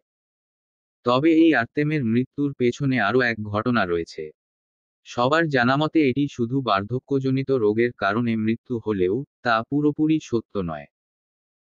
আর্তেমের অসুস্থতার খবর শুনে নিকোলাই নানান বিষক্রিয়া জাতীয় মেডিসিন, যা সহজেই প্রযুক্তি কিংবা উপসর্গের মাধ্যমে নির্ণয়যোগ্য নয়, তা পাভেলের মাধ্যমে কৌশলে আর্তেমকে দেওয়া হতো। যার ফলে সে সময়ের তুলনায় খানিকটা দ্রুতই পৃথিবীর মোহ ত্যাগ করেন। আর্তেমের প্রতি এক সূক্ষ্ম ক্ষোভ হতেই মূলত নিকোলাই এর এই পদক্ষেপ। পাশাপাশি আর্মেতের কাছ থেকে সবসময় এক দাসের মতো সম্বোধন পেয়ে পাভেলও প্রচণ্ড অপছন্দ করত আর্তেমকে। যে কারণে প্রথম পরিকল্পনা অনুযায়ী তারা তাদের পথের কাঁটাকে সরিয়ে দেয়। এছাড়া তারা ভেবেছিল লুসিয়া এসবের অংশীদার হিসেবে হয়তো তার ভাগের পুরো অংশটাই নিকোলাই কিংবা পাভেল পাবে। পাভেলের অল্প বয়সী মনের মাঝে এমন আশাকে সর্বপ্রথম তার বাবাই জাগ্রত করে। দুজনে মিলে নানান সব স্বপ্ন দেখতে শুরু করে। কিন্তু একটা পর্যায়ে গিয়ে যখন পাভেল আর্তেমের সকল প্রপার্টির ডকুমেন্টস নিয়ে ঘাটাঘাটি শুরু করে, তখন সে জানতে পারে আর্তেম তার সকল প্রপার্টি পাওয়ার কেনিথকে দিয়ে গিয়েছে, একই সাথে এক বিশেষ পদ্ধতিতে। যার ফলে কেনিথকে মেরে কিংবা জোর জবরদস্তি করেও এই সম্পত্তি ক্ষমতা তারা সেই মুহূর্তে পাবে না। এরপরেই শুরু হয় বাবা ছেলের ধ্বংসাত্মক খেলা। কোম্পানি হোক কিংবা প্রপার্টি, সবকিছুই তারা নিজেদের করে আত্মসাৎ করতে চেয়েছে। আবারও তারা নতুন পরিকল্পনা সাজায়, কেনিথের বন্ধু কিংবা ভাই রূপে সে সর্বদা তার পাশে থাকে। তেমনি পরিকল্পনা মোতাবেক তার বাবা জার্মানিতে থেকে কোম্পানির শাখা প্রশাখাকে বিস্তৃত করার কাজে লেগে থাকে। অবশ্য পাভেল দূরে দূরে থেকেও সবসময় দুদিকটাই সামলে নিত।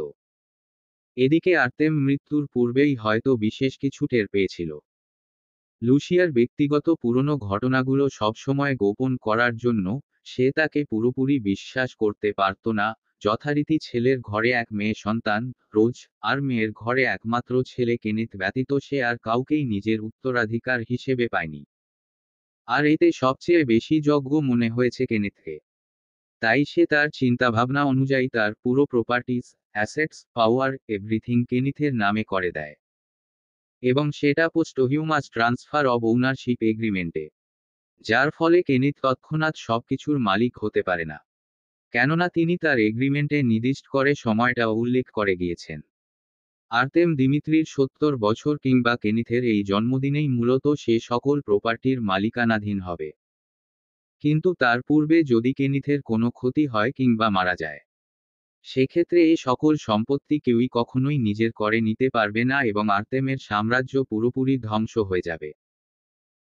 কিন্তু এসব নিজের নামে করার একটি মাত্র উপায় হলো, আজকের জন্মদিনে কেনিথ সবকিছুর প্রকৃত মালিকানার অধিকার পাওয়ার পর যদি সে কাউকে তার নিজের সবকিছু অন্য কারো নামে স্বেচ্ছায় লিখে দেয়, তবেই তা কেনিথ ব্যতীত অন্য কেউ ভোগ করতে পারবে। আর এই সুযোগটার জন্যই এত বছর ধরে ঠান্ডা মাথায় অপেক্ষা করছিল পাভেল হান্স এবং তার বাবা নিকোলাই হান্স। আর আর্তেমও জানত যে লুসিয়ার ছেলে নিকোলাইয়ের কোনো ছেলে সন্তান রয়েছে। আর তার বিশেষ খেদমত করছে লুসিয়া নিজে। অথচ সেই ছেলেই যে তার নাতি কেনিথের ছোট ভাই রূপে থাকা পাভেল, সে তা লুসিয়ার বুদ্ধিমত্তার কারণে একবারও বুঝতে পারেনি। আর লুসিয়ার চিন্তাভাবনা ছিল বরাবরই স্বাভাবিক। সে দুজন নাতিকেই সমান ভালোবাসত বিধায় দুজনকেই নিজের কাছে রাখত সর্বদা। অথচ সেও শুরুতে বুঝতে পারেনি, জীবনের সবচেয়ে বড় ভুলটা সে পাভেলকে তাদের কাছে এনেই করে ফেলেছে। বিশেষ করে যে কেনিথের জন্য পাভেলকে ছোট ভাই রূপে এনেছিল, সেই পাভেলই কেনিথকে শেষ করার জন্য আপ্রাণ চেষ্টায় লেগে থাকে। পাভেল ও তার বাবার পরিকল্পনা মোতাবেক সবকিছু ভালোই চলছিল। তবে পাভেল নিতান্তই ঠান্ডা মস্তিষ্কের ব্যক্তি হলেও তার বাবা ছিল সর্বদা উগ্র স্বভাবের। যে কারণে সে সবাইকে শেষ করে দিতে পারলেই ভাবত তার সকল পরীক্ষা কল্পনা সফল হবে। এই দিনদের জন্য একটা সময় পর হতে পাভেল এবং তার বাবার মাঝে এক দ্বন্দ্বের সৃষ্টি হয়। পাভেল চেয়েছিল তার পরিকল্পনার সাহায্যে সবকিছু ধীরে ধীরে নিজের আয়ত্তে আনবে, কিন্তু তার বাবা উগ্র হয়ে উঠেছিল। সে সবকিছু জানার পরেও বারবার চাইছিল কেনিথকে অতি দ্রুত সরিয়ে দিয়ে যেন সবকিছু তাদের আয়ত্তে নেওয়া যায়। কিন্তু পাভেল খুব ভালো করে জানত, এমনটা হলে আর্তেমের পাওয়ার প্রপার্টির একাংশ তারা ভোগ করতে পারবে না, বরং চোখের সামনে সবকিছু ধ্বংস হতে দেখতে হবে। যে কারণে বাবা ছেলে দুই দলে বিভক্ত হয়ে যায়। নিকোলাই বিভিন্ন সময় নানানভাবে কেনিথকে মারার জন্য লোক পাঠাতো, বিভিন্ন ভয়ানক অ্যাক্সিডেন্ট ঘটানোর চেষ্টা করত। কিন্তু প্রতিবারই পাভেল আপন ভাইয়ের ন্যায় কেনিথকে নিকোলাইয়ের সকল পরিকল্পনা হতে জানে বাঁচিয়ে। অথচ তার সরলতা অভিব্যক্তি এমনই ছিল যে, না কখনো কেনিথ কিছু তার সম্বন্ধে টের পেয়েছে, আর না টের পেয়েছে বাকিগণ। যারা যারা তাদের দুজনকে চিনত, সকলেই তাদের দুজনকে আপন ভাইই ভাবত। অথচ সাদাসিধা মুখোশের আড়ালে কত ভয়ঙ্কর পরিকল্পনা সাজিয়ে রেখেছিল পাভেল, তা কেউই কখনো টের পায়নি। আনায়ার অ্যাক্সিডেন্টের পর 7 বছর কেনিথের নজর হতে গায়েব থাকার পরিকল্পনায় সবচেয়ে মুখ্য ভূমিকা পালন করেছে পাভেল। আনায়াকে সরানোর পরিকল্পনা তার বহু আগে থেকেই ছিল। সে সব সময় চাইতো কেনিথ একা থাকুক, সকলের থেকে বিচ্ছিন্ন জীবন যাপন করুক। তার বিপদে আপদে সে ব্যতীত যেন অন্য কেউ পাশে না থাকে। কিন্তু যখনই জানতে পারল কেনিথ আনায়াকে পেয়েছে এবং নিজের করে চাইছে, তখনই যেন তার মস্তিষ্কের পরিকল্পনার কার্যক্রমে তীব্র বিঘ্ন ঘটে। যদি কোনো তীক্ষ্ণ বুদ্ধিমত্তা সম্পন্ন সঙ্গী এসে কেনিথের জীবনকে পুরোপুরি পাল্টে দেয়, কেনিথের জীবন যদি আবারও স্বাভাবিক হয়ে যায়, তখন তো তার কোনো পরিকল্পনাই আর কার্যকর হবে না। এতদিনের অপেক্ষা, এতদিনের প্রচেষ্টা, সবকিছু ভেস্তে যাবে। যে কারণেই মূলত সে আনায়াকে শুরু হতেই অপছন্দ করত। কিন্তু আনা সম্পর্কে ভালোমতো খোঁজখবর নেয়ার পর সে বুঝতে পারে এই মেয়ে তার খুব বেশি একটা ক্ষতি করবে না। তবুও সে যথাসাধ্য সতর্ক থাকে। কেনিথের চিন্তাভাবনাকে আরও বিগড়ে দিয়ে আনায়াকে আনায়কের সম্পূর্ণ মানসিকভাবে বিধ্বস্ত করে তোলে, যেন কখনোই সে তার পথে কোনো নতুন কাঁটা হয়ে না দাঁড়ায়। কিন্তু একটা না একটা সংশয় তার মনের মধ্যে ছিলই। পাভেল কিংবা তার বাবার পরিকল্পনা কখনো সুস্পষ্ট ছিল না। তাদের বিকৃত মস্তিষ্কের চিন্তাভাবনায় সব সময় এক সংশয় ঘুরপাক খেত, যে কারণে তারা চেয়েও কখনো স্থির থাকতে পারত না। যথারীতি কেনিথের প্রথম পদক্ষেপ স্বরূপ আনায়াকে তার পুরনো বাড়িতে নিয়ে যাওয়ার পর পাভেলও তার পরিকল্পনায় কিছুটা পরিবর্তন আনে। ইনায়াকে যখন কেনিথ একটি সুরক্ষিত আশ্রমে রাখার চিন্তা ভাবনা করে, তখন তারও সুযোগ হাতছাড়া করে না পাভেল। ইনায়ার সম্পূর্ণ দায়িত্ব ছিল পাভেলের উপরে। এমনকি কেনিথের সবকিছুর দায়িত্বই ছিল পাভেলের উপর। যে কারণে সে তার সকল কাজ খুব ভালোভাবেই করে ফেলতে পারত। এখানেও সে তার অপরিপক্ক পরিকল্পনা মোতাবেক কেনিথের অগোচরে একটি কাজ করে ফেলে। ইনায়াকে আশ্রম থেকে গায়েব মূলত পাভেলই করেছিল।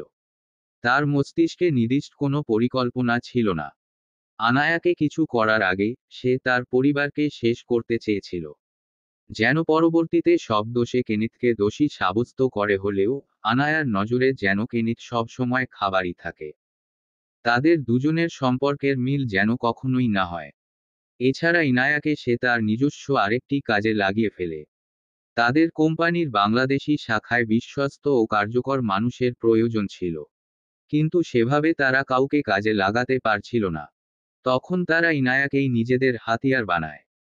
তাকে আশ্রম থেকে সরিয়ে নিজেদের আস্তানায় নেওয়ার পর তার ওপর শুরু হয় নানান শারীরিক ও মানসিক নির্যাতন। অত্যাধিক পরিমাণে ড্রাগস দেওয়া কিংবা অমানবিক রোধর কোন কিছুই বাদ থাকে না। ইনারার মতো তেজি স্বভাবের মেয়ে সহজেই যে কারো কাছে হার মানবে না, এটাই স্বাভাবিক। সেও যথারীতি নিজের সর্বোচ্চ জেদ খাটাতে শুরু করে। তাতে পাভেল সহ সকল কর্মী তার প্রতি প্রচণ্ড বিরক্ত হয়। একই সাথে তার ওপর নির্মম অত্যাচারও বাড়িয়ে দেয়। ইনা ঠিকমতো খাবার খেতে না চাওয়ায় একটা সময় পর হতে তাকে খাবার দেওয়াও বন্ধ করে দেওয়া হয়। অল্প পরিমাণে খাবারের সাথে অত্যাধিক পরিমাণে ড্রাগস তাকে জোর করে দেওয়া হয়। কখনো কখনো বা ইনজেকশনের মাধ্যমেও নানান নেশাদ্রব্য তাকে দেওয়া হতো। এভাবে অনেকটা সময় যাওয়ার পর ইনায়াও ধীরে ধীরে অত্যন্ত মানসিকভাবে বিকৃত মস্তিষ্কের হতে শুরু করে। একই সাথে পাভেল ইনায়াকে তার প্ল্যানের অপশন বি বানানোরও চিন্তাভাবনা করে। যেন কোনো এক সময় তার প্রয়োজনে ইনাই কেনিথের প্রতিদ্বন্দ্বী হয়। যার ফলে সে ইনায়ার মন মস্তিষ্কে বিরূপ প্রভাব ফেলার জন্য কেনিথের সম্পর্কে নানান কটুকথা সহ ইনিয়ে বিনিয়ে তার জীবন পরিবার ধ্বংসের সবকিছুর জন্য কেনিথকে দায়ী করে। আর এদিকে ইনা ততদিনে তাদের হাতের পুতুল। তারা যেভাবে চাইছে ইনা সেভাবেই চলছে। অবশ্য এই স্কল ঘটনায় পাভেল বরাবরের মতোই এক ক্লিন ইমেজের ব্যক্তিত্ব নিয়ে পুরো গেমটা খেলে গিয়েছে। ইনায়ার সামনেও কখনো সসম্মুখে সাক্ষাৎ করেনি সে। তার সকল কাজ সেই তার লোকজন দিয়েই সবসময় করিয়েছে। এদিকে প্রায় আরও কয়েকটা বছর যাবার পর যখন ইনা নিজেই এক যান্ত্রিক পুতুলের মতো সবকিছু করতে শুরু করেছে, ততদিনে পাভেলের পরিকল্পনা হতে ইনা হয়ে যায় এক ঐচ্ছিক বিষয়বস্তু। তার দিক হতে পাভেলের ধ্যান প্রায় সরে গিয়েছে। সে ব্যস্ত কোম্পানি সামলাতে। একই সাথে আনায়ার মৃত্যুতে বিধ্বস্ত হওয়া কেনিথকে পাশে থেকে তাকেও এক প্রকার নিজের হাতের পুতুল তৈরির প্রচেষ্টায়। আর এই সময়ের মাঝে ইনা নিজেই এক ঠান্ডা মস্তিষ্কের সাইকোপ্যাথ স্বরূপ দানবে পরিণত হয়। তার যখন যা ইচ্ছে তাই করতে থাকে। রোহান বয়সে তার খুব বেশি একটা বড় ছিল না। তবে তাদের অল্প দিনের সাক্ষাতে রোহান আর ইনায়ার মাঝে একটা ভালো বন্ধুত্বও তৈরি হয়ে গিয়েছিল। আর ইনা তখন তার বিকৃত মস্তিষ্কের চিন্তাভাবনা অনুযায়ী রোহানকে নিজের সাথে রাখার সিদ্ধান্ত নেয়। তবে তার এই পদক্ষেপেও পাভেলের আদেশ বাধা সাধে। পাভেল এবার রোহানকেও নিজের কাজে লাগাতে চায়। কোনো প্রয়োজন ব্যতীতই তাকে ইনায়ার আদেশক্রমে একদিন এক সন্ধ্যায় হঠাৎ তুলে নিয়ে আসা হলেও পাভেলের নির্দেশে পরবর্তীতে তার উপরও চলে ইনায়ার চেয়েও ভয়ঙ্কর সব নির্মম অত্যাচারের পাশাপাশি কিছু সাইকোলজিক্যাল ও ফিজিক্যাল এক্সপেরিমেন্ট। মূল কথা, পাভেল ও তার বাবা তাদের আশেপাশে অহেতুক যাকে পেয়েছে তাকেই নিজেদের খেলার বলি বানিয়েছে। এই সময় অবশ্য ইনায়ার কিছুই করার থাকে না। সে যেহেতু বাংলাদেশের হান্সদের শাখার প্রধান পরিচালক অলিভারের সাথে কাজ করে এক প্রয়োজনীয় ব্যক্তিকে পরিণত হয়েছে, তাই ইনা তখনও পাভেলের প্রয়োজনীয় উপকরণ হিসেবে বিবেচিত। কিন্তু রোহানের সাথে কিছু করতে গেলে ইনা বাধা হয়ে দাঁড়াবে বিধায় সে তাকেই কিছুদিনের জন্য সম্পূর্ণ সেন্সলেস করে বদ্ধ ঘরে আটকে রাখে। কখনো অত্যধিক ড্রাগস কিংবা কখনো সেন্সলেস করার ইনজেকশন প্রযোজন ভেদে যখন যা করা যায় তাই করা হয়েছে। এদিকে রোহানের উপর করা নিকোলাই এর সকল এক্সপেরিমেন্টই বৃথা যায়। নানান ইলেকট্রিক শক, নিত্য নতুন মেডিসিন সহ নানান জিনিসে প্রযোগে সে শেষমেশ এক অকেজো পণ্যের ন্যায় তাদের কাছে বিবেচিত হয়। রোহানের মস্তিষ্ক ততদিনে আর সবার মতোই বিকৃত। কিন্তু তাকে এমনি এমনি ফেলে দিলে তো আর হয় না। তাই পাভেল রোহানকেও কোনো একটা কাজে লাগানোর পায়তারা করে। ফলাফল স্বরূপ রোহানকে বানায় নরখাদক। দিনের পর দিন বদ্ধ ঘরে আটকে রাখার পরও তাকে না খেতে দেওয়া সহ নানান শারীরিক টর্চার করা হতো। এত বিকৃত মস্তিষ্ক তার মাঝে না খেয়ে দেয় ফর্সা সুগঠনের ছেলেটা ততদিনে রোগাসোগা কঙ্কালসারে পরিণত হয়েছে। কিন্তু তাতেও যেন সেই পিশাচদের মন ভরে না। অত্যধিক মারের ফলে সৃষ্ট ক্ষতে সময়ের সাথে সাথে ঘাপুচ হয়ে একটা সময় সমস্ত শরীর পচে যেতে শুরু করে। একই সাথে বহুদিন অনাহারে থাকার পর তাকে খেতে দেওয়া হতো পরিত্যক্ত রো কিংবা মৃত বাচ্চাদের না প্রি কিংবা কচি মাংসের ছোট্ট ছোট্ট দেহ। শুরুতে ইনায়ার বিকৃত মস্তিষ্কেও ব্যাপারটা অদ্ভুত লাগত। সে যেন এসব সহজেই মেনে নিতে পারত না। প্রচণ্ড অস্থিরতা কাজ করত নিজের মাঝে। তবে এটার সলিউশন হিসেবেও অলিভার তার নিজের দায়িত্ব পালন করে। যখনই ইনা তার কাজ ব্যতীত অস্থির কিংবা উগ্র হয়ে উঠত, তখনই তাকে কড়া ডোজের ড্রাগস দেওয়া হতো। ফলাফল স্বরূপ আবারও ইনা তাদের হাতের পুতুল। তবে ইনায়ার মনে কেনিথকে নিয়ে শুরুতে বিরূপ ধারণা ঢুকিয়ে দেওয়ার পর যেন পাভেল এতে নিজেই ফেঁসে যায়। তার বাবা নিকোলাই এর মতো ইনায়াও সবসময় চাইতো কেনিথের ভয়ঙ্কর মৃত্যু হোক। এদিকে পাভেল এক হাতে এত কিছু সামলাতে হিমশিম খেয়ে যাচ্ছে, ওদিকে ইনা নিজেই উগ্র হয়ে বারবার কেনিথকে মারার জন্য তাদেরই লোকচক্ষুর ফাঁকে নানান পরিকল্পনা চালাচ্ছে। শতবার চেষ্টা করেও যেন পাভেলের আদেশক্রমে অলিভার তাকে দমাতে পারছে না। তবে সবকিছুর শেষেও বরাবরের মতো পাভেল কেনিথের কাছে একজন ভালো মানুষ হয়েই থেকে যায়। আনায়ার বাবার মৃত্যুর ফুটেজ ইনায়াকে দেওয়া কিংবা ইনায়াকে আশ্রম থেকে সরানোর পাশাপাশি আনায়াকে রাশিয়ায় পাঠানো, সবকিছুই সে সুকৌশলে ঠান্ডা মাথায় করে ফেলে। এদিকে আনায়াকে রাশিয়ায় পাঠানোর উদ্দেশ্যটাও ছিল সাধারণ। সেরাতে হসপিটাল হতে আনায়ার পালিয়ে যাওয়াটা ছিল অপ্রত্যাশিত। পাভেলের পরিকল্পনা মোতাবেক সন্তানহারা মানসিকভাবে বিধ্বস্ত আনা তখন তার বিষয়বস্তুর বাহিরে। তাকে নিয়ে পাভেলের তেমন কোনো মাথা ব্যথা নেই। একই সাথে আনায়ার অসুস্থ হয়ে সন্তান নষ্ট করাতে তার কোনো মাথা ব্যথা না থাকলেও যথারীতি সুযোগ বুঝে আনায়ার অপরিপক্ক সন্তানের দেহাবশেষকে হসপিটাল থেকে গায়েব করে সে সহজেই নিজেদের কোম্পানিতে পাচার করে দেয়। কেননা বাচ্চাদের প্লাজমা কিংবা যে কোনো অংশই তাদের জন্য প্রয়োজনীয়, যেটার সুযোগও পাভেল হাতছাড়া করেনি। এছাড়া মূলত এই বিষয়টির পরিপ্রেক্ষিতে আনা জার্মানিতে হান্সদের ল্যাবের স্ক্রিনে নিজের নামের পাশে অস্পষ্ট কিছু তথ্য দেখেছিল, কেননা হান্স কোম্পানির সকল তথ্যই তারা সংরক্ষণ করে রাখত। কিন্তু আনা তখন কিছুই বুঝে উঠতে পারেনি। তবে এত কিছুর মাঝেও পাভেল বারংবার এক একটার পর এক একটা ভুল করে গিয়েছে। অবশ্য এতে শেষমেশ তার কোনো ক্ষতি না হলেও নির্দোষ জীবনগুলোর শেষ হয়েছে ঠিকই। নয়তো কারো সাজানো গোছানো জীবন ধ্বংস হয়েছে। যথারীতি আনায়াকে দুর্বল ভেবে রাশিয়ায় পাঠানোটাও তার জন্য একটা মস্ত বড় ভুল ছিল। অবশ্য তার করারও কিছু ছিল না, লুসিয়ার কথামতো সে কখনোই আনায়ার কোনো ক্ষতি করতে পারত না। এমনিতেও তার কাছে অপ্রয়োজনীয় ও দুর্বল, তার পথে বাধা হবার মতো কোনো সংশয় নেই। একই সাথে কেনিথের স্ত্রী হওয়ার সুবাদে লুসিয়া তার কোনো ক্ষতিও হতে দেবে না। যদি সে এমন কিছু করে, তখন লুসিয়াই আবার তার রাস্তায় বিঘ্নতা ঘটাবে। সব মিলিয়ে পাভেলকে এই বিষয়ে লুসিয়ার অবাধ্য হয়েই নতুন ঝামেলার সৃষ্টি হবে বিধায় সে লুসিয়ার কথামতো আনায়াকে রাশিয়ায় পাঠিয়ে দেয়। এদিকে লুসিয়া যে পাভেলের সম্পর্কে সবকিছু জানত এমনটা নয়। পাভেল তার নাতি হওয়ার পাশাপাশি যে আর্তেমের সম্পত্তির ভাগীদার হতে চায় এটা সে স্পষ্টভাবেই জেনেছিল। সে রাজিও ছিল তার নিজের অংশটুকু পাভেলকে দিতে। কিন্তু বিপত্তি তখন বাধে যখন সে পাভেলের কাছ থেকে এটাও জানতে পারে যে আর্তেম তার সবকিছুর মালিকানার অধিকার কেনিথকে দিয়ে গিয়েছে। যথারীতি এখানে তার আলাদাভাবে কিছু করার ছিল না। কিন্তু নাতি হিসেবে পাভেলের জোড়াজুড়িতে সে চেয়েছিল পাভেল সম্পর্কে কেনিথকে সবকিছু জানিয়ে দিতে। পাভেল কেনিথের এত দিনের সম্পর্ক।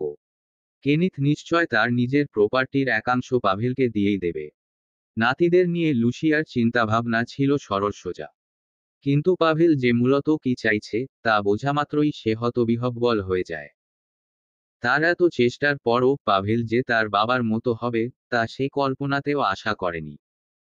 যদিও তিনি তখনও পাভেলদের পুরো পরিকল্পনা সম্পর্কে অবগত ছিলেন না, কিন্তু এইটুকু বুঝতে পেরেছিল তার নাতি কেনিথও আনায়ার জীবন সন্নিকটে। পাভেল আর তার বাবা যে কোনো সময় যা কিছু করতে পারে। কিন্তু ততদিনে যে সেও পাভেলের কাছে কোনো এক বিশেষ কারণে দায়বদ্ধ হয়ে গিয়েছিল। এত বড় মাফিয়া হয়েও তার দুর্বলতার জন্য সে কিছুই করতে পারেনি। কেনিথকে পুরোপুরি বাঁচাতে গেলে রোজের জীবন ধ্বংস হবে। আবার রোজের জীবনের জন্য সে কেনিথকেও অবজ্ঞা করতে পারে না। সব মিলিয়ে চলছিল এক নিদারুণ দ্বিধাদ্বন্দ্ব। পাভেল যে একা নয়, তার পাশাপাশি আরও এক বিশেষ ব্যক্তি তাদের পুরো জীবন ধ্বংস করে দেওয়ার ক্ষমতা রাখে। তার ঊর্ধ্বে গিয়ে সে নিজেও চেয়ে কিছু করতে পারবে না। এত কিছুর মাঝে সে শুধু পাভেলের কাছে তার নাতিনাতনিদের জীবন হাতজোড় করে ভিক্ষা চাওয়া ব্যতীত আর কিছুই করতে পারেনি। সে বিশেষ কারণে লুসিয়া এতটাই দায়বদ্ধ হয়ে গিয়েছিল যে সে কোনোভাবেই কেনিথকে পর্যন্ত এই সকল বিষয়ে জেনেও জানাতে পারেনি। হয়তো কেনিথের একটি পদক্ষেপে তারা বেঁচে গেলেও হয়তো রোজের জীবন সংশয়ে রয়ে যাবে।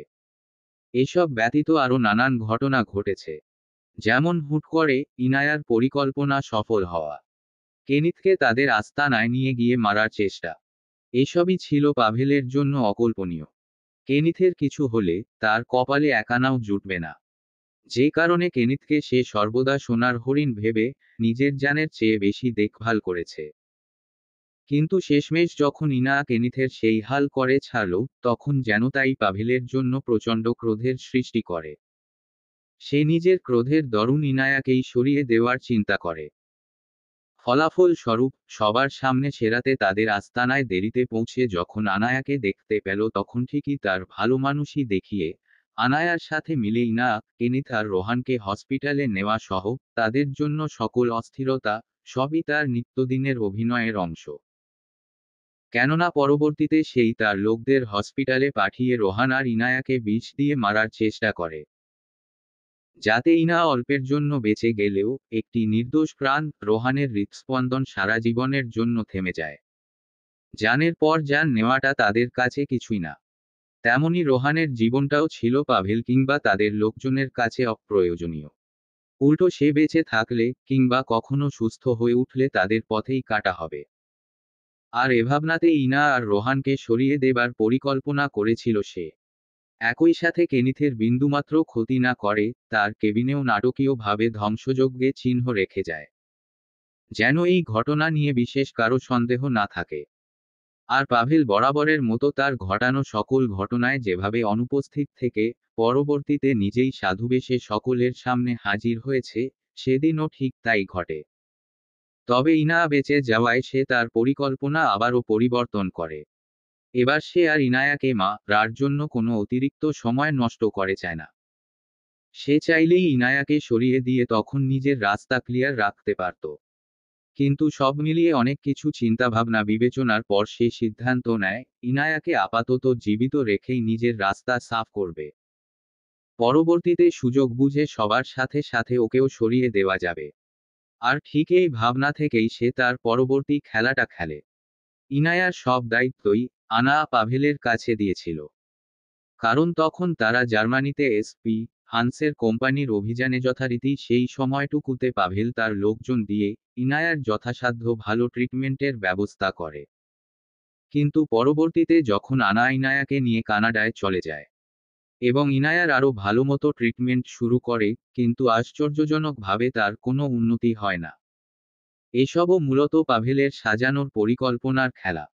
ইনায়াকে যে ডক্টর ট্রিটমেন্ট করেছিল সে পাভেলেরই লোক ছিল। যথারীতি ইনায়াকে পুরোপুরি সুস্থ হবার মেডিসিন না দিয়ে তাকে জ্বলন্ত লাশ বানানোর চিকিৎসা দেওয়া হয় তাকে। এবং পরবর্তীতে যতজন ডক্টর তার ট্রিটমেন্ট করেছে সকলেই ছিল পাভেলের কেনা লোকজন। ফলাফল স্বরূপ জীবনের গল্পের শেষ পর্যায়ে এসেও ইনা পুরোপুরি সুস্থ হতে পারেনি। অবশ্য যে ব্যক্তি নিজের স্বার্থ আত্মসাতের জন্য নিজের বাবাকেই নিজ হাতে খুন করে, বুলেটের পর বুলেট ছুঁড়ে বাবার বুককে ঝাঁঝরা করে দেয়, সে ব্যক্তির দ্বারা এত সব কিছু অসম্ভব মনে হলেও অসম্ভব নয়। গল্পের শেষটায় পাভেল নিজ স্বার্থেই জার্মানির দুর্গে গোলাগুলিতে সুযোগ বুঝে পেছনে থেকে তার বাবাকে গুলি করে। কেননা বিকৃত মস্তিষ্কের বাবার হাত ধরেই তার খেলাটা শুরু হলেও নানান সময়ে তার মতামতের বিপরীতে গিয়ে নিকোলাই হান্সের সকল পদক্ষেপই ছিল তার কাছে বিরক্তিকর। একটা সময় গিয়ে বাবা ছেলের মাঝেই সূক্ষ্ম এক দ্বন্দ্ব চলতে শুরু করে। তার নিকোলাই এর কাছে বিশেষ কিছু না হলেও সে চাচ্ছিল নিকোলাইও তার রাস্তা থেকে সরে যাক। তাহলে পরবর্তীতে পুরো এসপিহান্স কোম্পানিতে তারই রাজত্ব চলবে। সে যা চাইবে করবে তাই হবে। কিন্তু তার বাবা বেঁচে থাকলে হয়তো এমনটা হবে না। কারণ এক রাজ্যে কখনো দুই রাজার রাজত্ব চলতে পারে না। যথারীতি এক কাপুরুষের ন্যায় সে পিঠপিছে দাঁড়িয়ে সকল খেলার পাশাপাশি তার বাবাকেও সে রাতে দুনিয়া থেকে সরিয়ে দেয়। আর বরাবরের মতো ভালো সেজে যায় কেনিথ আনায়ার কাছে। অবশ্য এটাকে পাভেলের সিগনেচার বিশেষত্বই বলা চলে। তার বোকাশোকা হয়ে চলাফেরা করা কিংবা ঠান্ডা মাথায় শুরু থেকে পুরো গেইম খেলাটা কোনো বীর পুরুষের পরিচয় বহন করে না, বরং সে ইতিহাসের আর 5টা বিশ্বাসঘাতক কাপুরুষের জন্য দৃষ্টান্ত উদাহরণ। বারবারই পেছনে হতে আঘাত করে, নিজের পথের কাঁটা সরিয়ে দেওয়াটা তার ব্যক্তিত্বের অন্যতম বিশেষত্ব, যেমনটা সে বরাবরই করে এসেছে। কখনো বাংলাদেশে তাদের আস্থায় সুযোগ বুঝে পেছনে হতে ইনায়াকে গুলি করা কিংবা অলিভারকে অপ্রয়োজনীয় ভেবে দুনিয়া থেকে সরিয়ে দেওয়া। আবার কখনো নিজের বাবাকেই চিরদিনের মতো শেষ করে দেওয়া। সবটাই করেছিল সেই এক কাপুরুষের ন্যায় পিঠ থেকে আঘাত হানবার মতো করে। আর সর্বশেষে এই বার্থডে পার্টিটা ছিল এক ব্লাডি ট্র্যাপ। নিজের এতদিনের পরিকল্পনার সফল হবার আনন্দ উদযাপনের জন্যই যেন পাভেল আনায়াকে দিয়ে এই এত বড় বার্থডে পার্টির আয়োজন করে। অনুষ্ঠানে যে সকল অতিথিদের আসার কথা ছিল, তারা মূলত কেউই আজ আসেনি। কারণ পাভেল চায়নি এমনটা। সে তার প্ল্যান মতো বেশিরভাগ অতিথিদের নিমন্ত্রিত করেনি কিংবা সবকিছু স্বাভাবিক রাখতে নিমন্ত্রণের পর পরবর্তীতে সবাইকে জানিয়ে বিষয়টা নিমন্ত্রণটা ক্যান্সেল করে দেয়। এভাবেই পদে পদে সে তার পরিকল্পনার পরিবর্তন ঘটিয়েছে। যখন যা ঠিক মনে হয়েছে তাই করেছে। আর শেষ পর্যন্ত রয়ে গিয়েছে সবার কাছে এক সাধাসিধা অবলা ছেলে হিসেবে। কিন্তু খেলে গিয়েছে নানান সব ভয়ানক খেলা। আর সবচেয়ে মজার ব্যাপার হলো যে কেনিথ আনায়া জানে এসপিহান্সকে তারা অনেক বছর আগেই ধ্বংস করে দিয়েছে, তা আজও দিনের পর দিনে কিভাবে চলছে। হান্স ইন্ডাস্ট্রির ধ্বংস কখনোই হয়নি। লোকচক্ষুর অগোচরে তা এখন আরও কঠোর নিরাপত্তা ও নিরাপদ আশ্রয়, আগের চেয়ে আরও বেশি ভয়ানক সকল কার্যক্রমের মাধ্যমে এগিয়ে চলেছে। যেহেতু সবকিছুর মতো এসবের দায়িত্বও কেনিথ পাভেলকে দিয়েছিল, ফলাফল স্বরূপ পাভেল তাকে বরাবরের মতো যা মিথ্যে ডকুমেন্ট সহ তথ্য সাজিয়ে বলেছে, কেনিথ তাই বিশ্বাস করেছে। দিনশেষে আজ তার মাথা হতে এই ব্যাপারটাই সরিয়ে দিয়েছে পাভেল।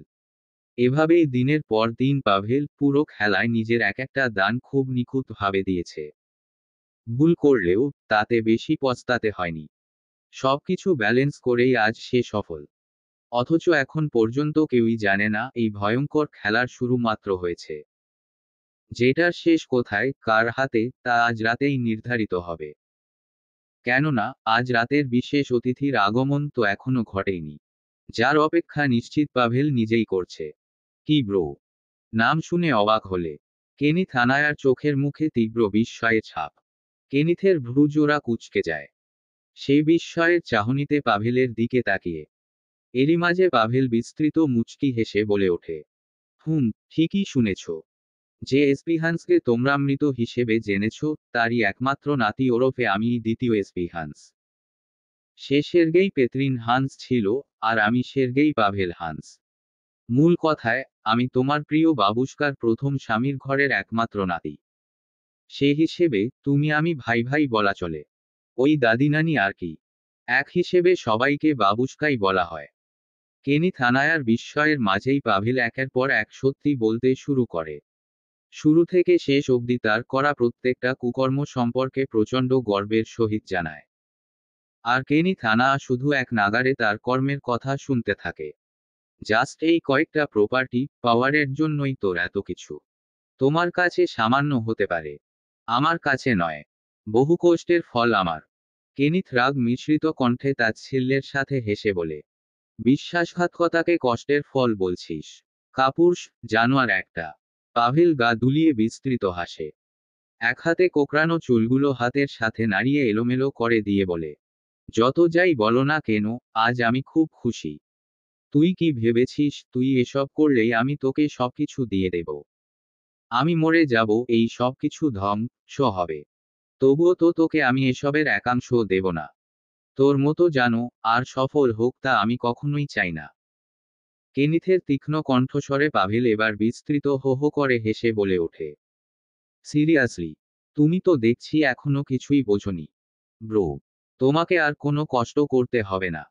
সব কষ্ট আমি করে ফেলেছি। কেনিথ সন্দিহান চাহনিতে পাভেলেদের দিকে ভ্রু কুঁচকে তাকায়। অমনি পাভেল হেসে বলে, আজ সকালে দুষ্টু মিষ্টি কথা বলে পেপারসে সাইন করিয়ে নিলাম না। বিশ্বাস করো, খেলাটা ওখানেই শেষ করে দিয়েছো তুমি। ওটা তোমার এত সব প্রপার্টির ডকুমেন্টস ছিল। কোনো আলাদা পার্টি ইন্ডাস্ট্রিরও নয়। এই বলেই সে কেনিথের দিকে এগিয়ে আসে। হাত থেকে রডটা ফেলে দিয়ে কেনিথের এলোমেলো চুলে হাত নাড়িয়ে দিয়ে বলে, বড় ভাই, পৃথিবীর মানুষ বড়ই নিষ্ঠুর। জীবনে কাউকেই এতটাও অন্ধবিশ্বাস করা উচিত নয় যে শেষ বেলায় সেই তোমার সবকিছু ধ্বংস করে দেয়। কেনিথের মেজাজ আর ঠিক থাকে না। সে আক্রোশে পা দিয়ে পাভেলের উরুর মাঝ বরাবর সজোরে আঘাত করে। তৎক্ষণাৎ যেন পাভেলের যান পাখি উড়ে যাবার উপক্রম। সে নিজেকে ব্যথার চোটে সামলাতে না পেরে পাজোড়া কুঁচকে তীব্র রাগান্বিত চাহনিতে কেনিথের দিকে তাকায়। কিন্তু তার আগেই কেনিথ তাকে ধরে রাখা গার্ডদের এক ধাক্কায় সরিয়ে মাটিতে ফেলে দিয়ে পাভেলের দিকে তেড়ে যায়। যা দেখোমাত্রই পাভেলের যান যায় যায় অবস্থা। সে আর যাই হোক কেনিথের শক্তির সাথে পারবে না এটা জানা কথা। সে আতকে পেছনের দিকে সরে যেতে নিলে ধপাত করে মাটিতে পড়ে যায়। একই সাথে চেঁচিয়ে ওঠে, গাধাগুলো তাকিয়ে তাকিয়ে কি দেখছিস? ধর এটাকে। ওরে এ আমায় মেরে। এ বলতে না বলতেই কেনিথ এসে তাকে ধরতে নিলেই তড়িঘড়ি করে আশেপাশের সবগুলো বলিষ্ঠ দেহের বডিগার্ড কেনিথকে আটকানোর সর্বোচ্চ চেষ্টা করে। কেনিথ এতে আরো বেশি ক্ষিপ্ত হয়ে পেছনে ফিরে যাকে হাতের কাছে পাচ্ছে তাকেই নিজের সর্বশক্তিতে ক্ষত করছে। তবে খানিকটা সময় যেতে না যেতেই আকস্মিক গুলির শব্দে চারপাশের সবাই নিস্তব্ধ হয়ে যায়। কেনিথের সর্বস্বরূপে থমকে দাঁড়ায়। পাশে ফিরে তাকাতে না তাকাতেই আচমকা তার সামনে ঢাল রূপে দাঁড়িয়ে থাকা আনা হেলে নিচে পড়ে যেতে নেয়। কেনিথের মস্তিষ্ক খানিকটা সময়ের ন্যায় সম্পূর্ণ অকেজো হয়ে যায়। সবকিছু ছাড়িয়ে সে আনায়াকে পড়ে যাওয়া হতে কোনোমতে দুহাতে আগলে জড়িয়ে ধরে। আনায়ার চোখের দুকিনায়ার জমে থাকা পানি গাল বেয়ে গড়িয়ে পড়ে। কেনিথ তার দিকে স্তব্ধ চাহনিতে তাকিয়ে। আনায়ার পিঠে রাখা হাত তার লাল তরলে ভিজে গিয়েছে। কেনিথ এক পলক সামনে তাকিয়ে দেখে পাভেল তাদের থেকে খানিকটা দূরে দাঁড়িয়ে। চোখে মুখে বিস্তৃত হাসি। হাতে থাকা কালো রাঙা পিস্তল তাদের দিকে তাক করা। কি হলো? সব তেজ শেষ হয়ে গেল? পাভেলের তাচ্ছিল্যের স্বর কেনিথের কানে পৌঁছায় না। বরং সে পুরোপুরি বুঝে ওঠার পূর্বেই পরপর আরো দুটো গুলি এসে কেনিথ বাহু ও কাঁধ বারবার বিদ্ধ হয়। এতে পাভেল আরো বিস্তৃতভাবে মুচকি হাসে।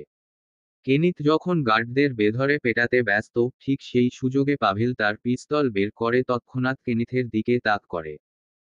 যা দেখামাত্রই আনা বিস্ময় ছুটে গেলেও ফলাফল বিপরীত হয়। কেননা ততক্ষণে পাভেল ট্রিগারে চাপ দিয়ে ফেলছে। যে কারণে শুরুতে কেনিথের গায়ে গুলি না লেগে যায় আনায়ার পিঠে। এবার কেনিথ আর আনায়াকে ধরে রাখতে পারে না। পাভেলের নির্দেশে কেনিথকে লোকজন সজোরে চেপে ধরে দূরে সরিয়ে নিতে চায়। কিন্তু কেনিথ সেসবে তোয়াক্কা না করে আনায়ার নিস্তেজ শরীরটা নিয়ে হাঁটু গ্যারে নিচে বসে পড়ে। এই আনা, তুই এমন কেন করছিস? এ বউ, উঠে যা প্লিজ। তোর কিছু হলে আমি শেষ হয়ে যাব। আনা নিস্তেজ শরীর ধীরে ধীরে স্তব্ধ হয়ে যেতে শুরু করে। চোখজোড়া ক্রমশই বন্ধ হয়ে আসে। আনা কিঞ্চিত ঢোক গেলে নিজেকে যথাসাধ্য সামলানোর চেষ্টা। কেনিথকে কিছু বলতে চাইছে কিন্তু বলতে পারছে না। এই কষ্টে তার নিমিষেই চোখ বেয়ে পানি ঝরে। চারপাশটা ক্রমশই ঝাপসা হয়ে আসছে। তবুও সে যথাসাধ্য চেষ্টা করে অস্ফুট স্বরে আওড়ায়, মাফ করে দিয়ে দিও। আমার অনেক কষ্ট হচ্ছে। সবটাই অসমাপ্ত রয়ে গেল। মাফ করে দিও আমায়। আনা ফুপিয়ে কেঁদে উঠতেই কেনিথ তড়িঘড়ি করে অস্থির হয়ে ওঠে। আনায়ার গালে হাত চেপটে দুহাতে তাকে আগলে নেয়। হাতের এক পাশটায় দুটো গুলি লাগায় সে হাত যেন অবশ হয়ে এসেছে। তবুও কেনিথ প্রচণ্ড অস্থিরতার সাথে বলে, পাগল হয়ে গিয়েছিস? কিচ্ছু হবে না তোর। ওই পাভেল ভাই, তোর যা যা লাগবে আমি সব কিছু দিয়ে দেব। প্লিজ ওকে বাঁচা। ওর কিছু হলে আমি রে হবে যাব। পাভেল সহ সকলেই চুপচাপ দাঁড়িয়ে। পাভেলের কাছে বিষয়টা কেমন যেন অতিরিক্ত। সে কিছুটা বিরক্ত হয়ে নিজের পিস্তল দিয়ে কপাল চুলকিয়ে নেয়। এদিকে আনা আবারও কাপা কাপা স্বরে বলে, আমার মেয়েটা, ও অনেক ছোট। তুমি ছাড়া ওর আর কেউ নেই। আমি জানি না আমার কি হবে। হয়তো আমাদের সন্তানটা আর পৃথিবীতে মাফ করে দিও আমায়। আমার মেয়েটাকে দেখে রেখো। এই বলতে বলতেই আনা ফুপিয়ে কেঁদে ওঠে। মাথাটা তার আরো ভার হয়ে আসে। কেনিথের কাতর চেহারাটাও ধীরে ধীরে ঝাপসা হয়ে যায়। কিচ্ছু হবে না তোর। কেন এসব কথা বলছিস? আনায়ার ঠোঁট কেঁপে ওঠে। সে অস্ফুট স্বরে আবারও আওড়ায়, শুনছো? কেনিথ অস্থির হয়ে আনায়াকে আরো শক্তভাবে আঁকড়ে বলে ওঠে, হুম, বল। আনা ঠোঁট ভিজিয়ে জোরে জোরে শ্বাস ফেলে আওড়ায়, ভালোবাসি, জলহস্তি। ভীষণ ভালোবাসি। এই পর্যায়ে কেনিথের চোখ বেয়ে পানি পড়ে। ওদিকে আনায়ার দম যেন ফুরিয়ে এসেছেন। সে শেষবারের মতো আবারও বলার চেষ্টা করে, অরিন কোথায়? প্লিজ, ওদের বলে শেষবারের মতো একটিবার আমার মেয়েটাকে দেখার। আনায়ার কথা আর সমাপ্ত হয় না, বরং তার পূর্বেই সে সম্পূর্ণ অচেতন হয়ে যায়। এদিকে কেনিথে দেখে যেন পাগল প্রায় অবস্থা। অনবরত আনায়ার গা ঝাঁকিয়ে বলতে লাগে, এটারা, না, না, এভাবে আমায় ফেলে যেতে পারিস না তুই। ওই কথা বলছি না কেন? তোর কিছু হলে আমি কিভাবে বাঁচব? আমি না তোকে বলেছিলাম আমরা অনেক দূরে চলে যাব, সবার থেকে দূরে। ওখানে আমরা শান্তিতে একটা ছোট্ট সংসার গড়ব। তুই আর আমি সারাদিন ঝগড়া করব, মারামারি করব। আমাদের অনেকগুলো বাচ্চা কাচ্চা হবে। তুই আমাকে এভাবে ফেলে গেলে এসব তবে কি করে সম্ভব হবে? তারা উঠিয়ে যা প্লিজ। কথা বল। এইসব কিছুই যেন পাভেলের কাছে প্রচণ্ড বিরক্তিকর ঠেকল। সে খানিকটা বিরক্ত নিয়েই বলে উঠল, ব্রো, তোমার কাহিনী তাড়াতাড়ি শেষ করো। এখন এভাবে বলে লাভ আছে? দেখো, হয়তো রে গিয়েছে। Just shut up. ওর কিচ্ছু হয়নি। হতে দেব না আমি। আমার মেয়েকে কি করেছিস? আমার লেডিবাগ কোথায়? কেনিথের কথায় শুরুতে কেনিথ খানিকটা বিরক্ত হলেও অরিনের কথা শোনা মাত্রই বিস্তৃত হেসে বলল, লেডিবাগ? অরিন মামুনি যে কথায়। কেনিথ চোখ তুলে পাভেলের দিকে ক্ষিপ্ত চাহনিতে তাকিয়ে বলে, হেলাফেলা করিস না পাভেল, বল অরিন কোথায়? ওর সাথে কি করেছিস তুই? ছি, আমি কি ওর সাথে কিছু করতে পারি? যত যাই হোক, আমি ওর কি যেন পাভলু আঙ্কেল স্লার বেটি, আমার নামটাকেও খেয়ে দিয়েছে। পাভেলের উল্টোপাল্টা কথাকে কেনিথ গায়ে লাগায় না। সে আবারও অচেতন আনায়ার পালস চেক করতে থাকে। প্রচণ্ড ধীরে ধীরে চলছে। একই সাথে সেও তীব্র অস্থির হয়ে উঠছে। এবার কেনিথ করুণ স্বরে পাভেলের উদ্দেশ্য বলে, এ পাভেল, ভাই আমার, ওকে প্লিজ হসপিটালে নিয়ে যাওয়ার ব্যবস্থা কর। তোর সব রাগ ক্ষোভ তো আমার প্রতি, তাই না? তবে মেরে ফেল। আমি কিচ্ছু বলবো না, আমার তোকে নিয়ে আর কোনো অভিযোগ নেই। শুধু আমার লেডিবাগ আর ব্লাডকে তুই বাঁচিয়ে রাখো। পাভেল কেনিথের অভিব্যক্তিতে খানিকটা তাচ্ছিল্যের সাথে হেসে বলে, আরে হো বাহ, তুমি তো দেখছি গিরগিটির মতো মিনিটে মিনিটে নিজের রূপ পাল্টাচ্ছ। কেনিথ পাভেলের কথাকে তোয়াক্কা না করে আবারও বলে, পাভেল, ওর পালস স্লো হয়ে আসছে।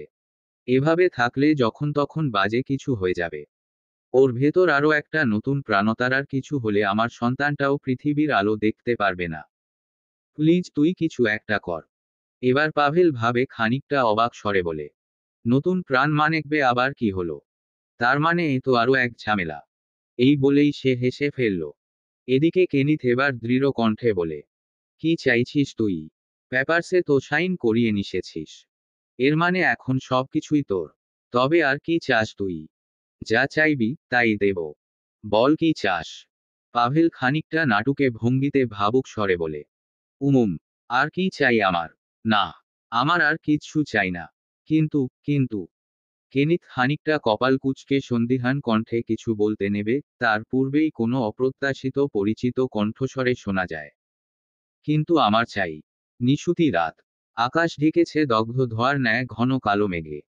বাতাসে জ্বলন্ত ধাতবের গন্ধ। হঠাৎ এক দমকা হাওয়ায় দেহের বা পাশ থেকে সরে যায় কালোরাঙা কাপড়ের এক চিলতে ভাঁজ। উন্মোচিত হয় পাঁজরের উপর আঁকা একটি মাঝারি আকৃতির স্করপিয়ন ট্যাটু।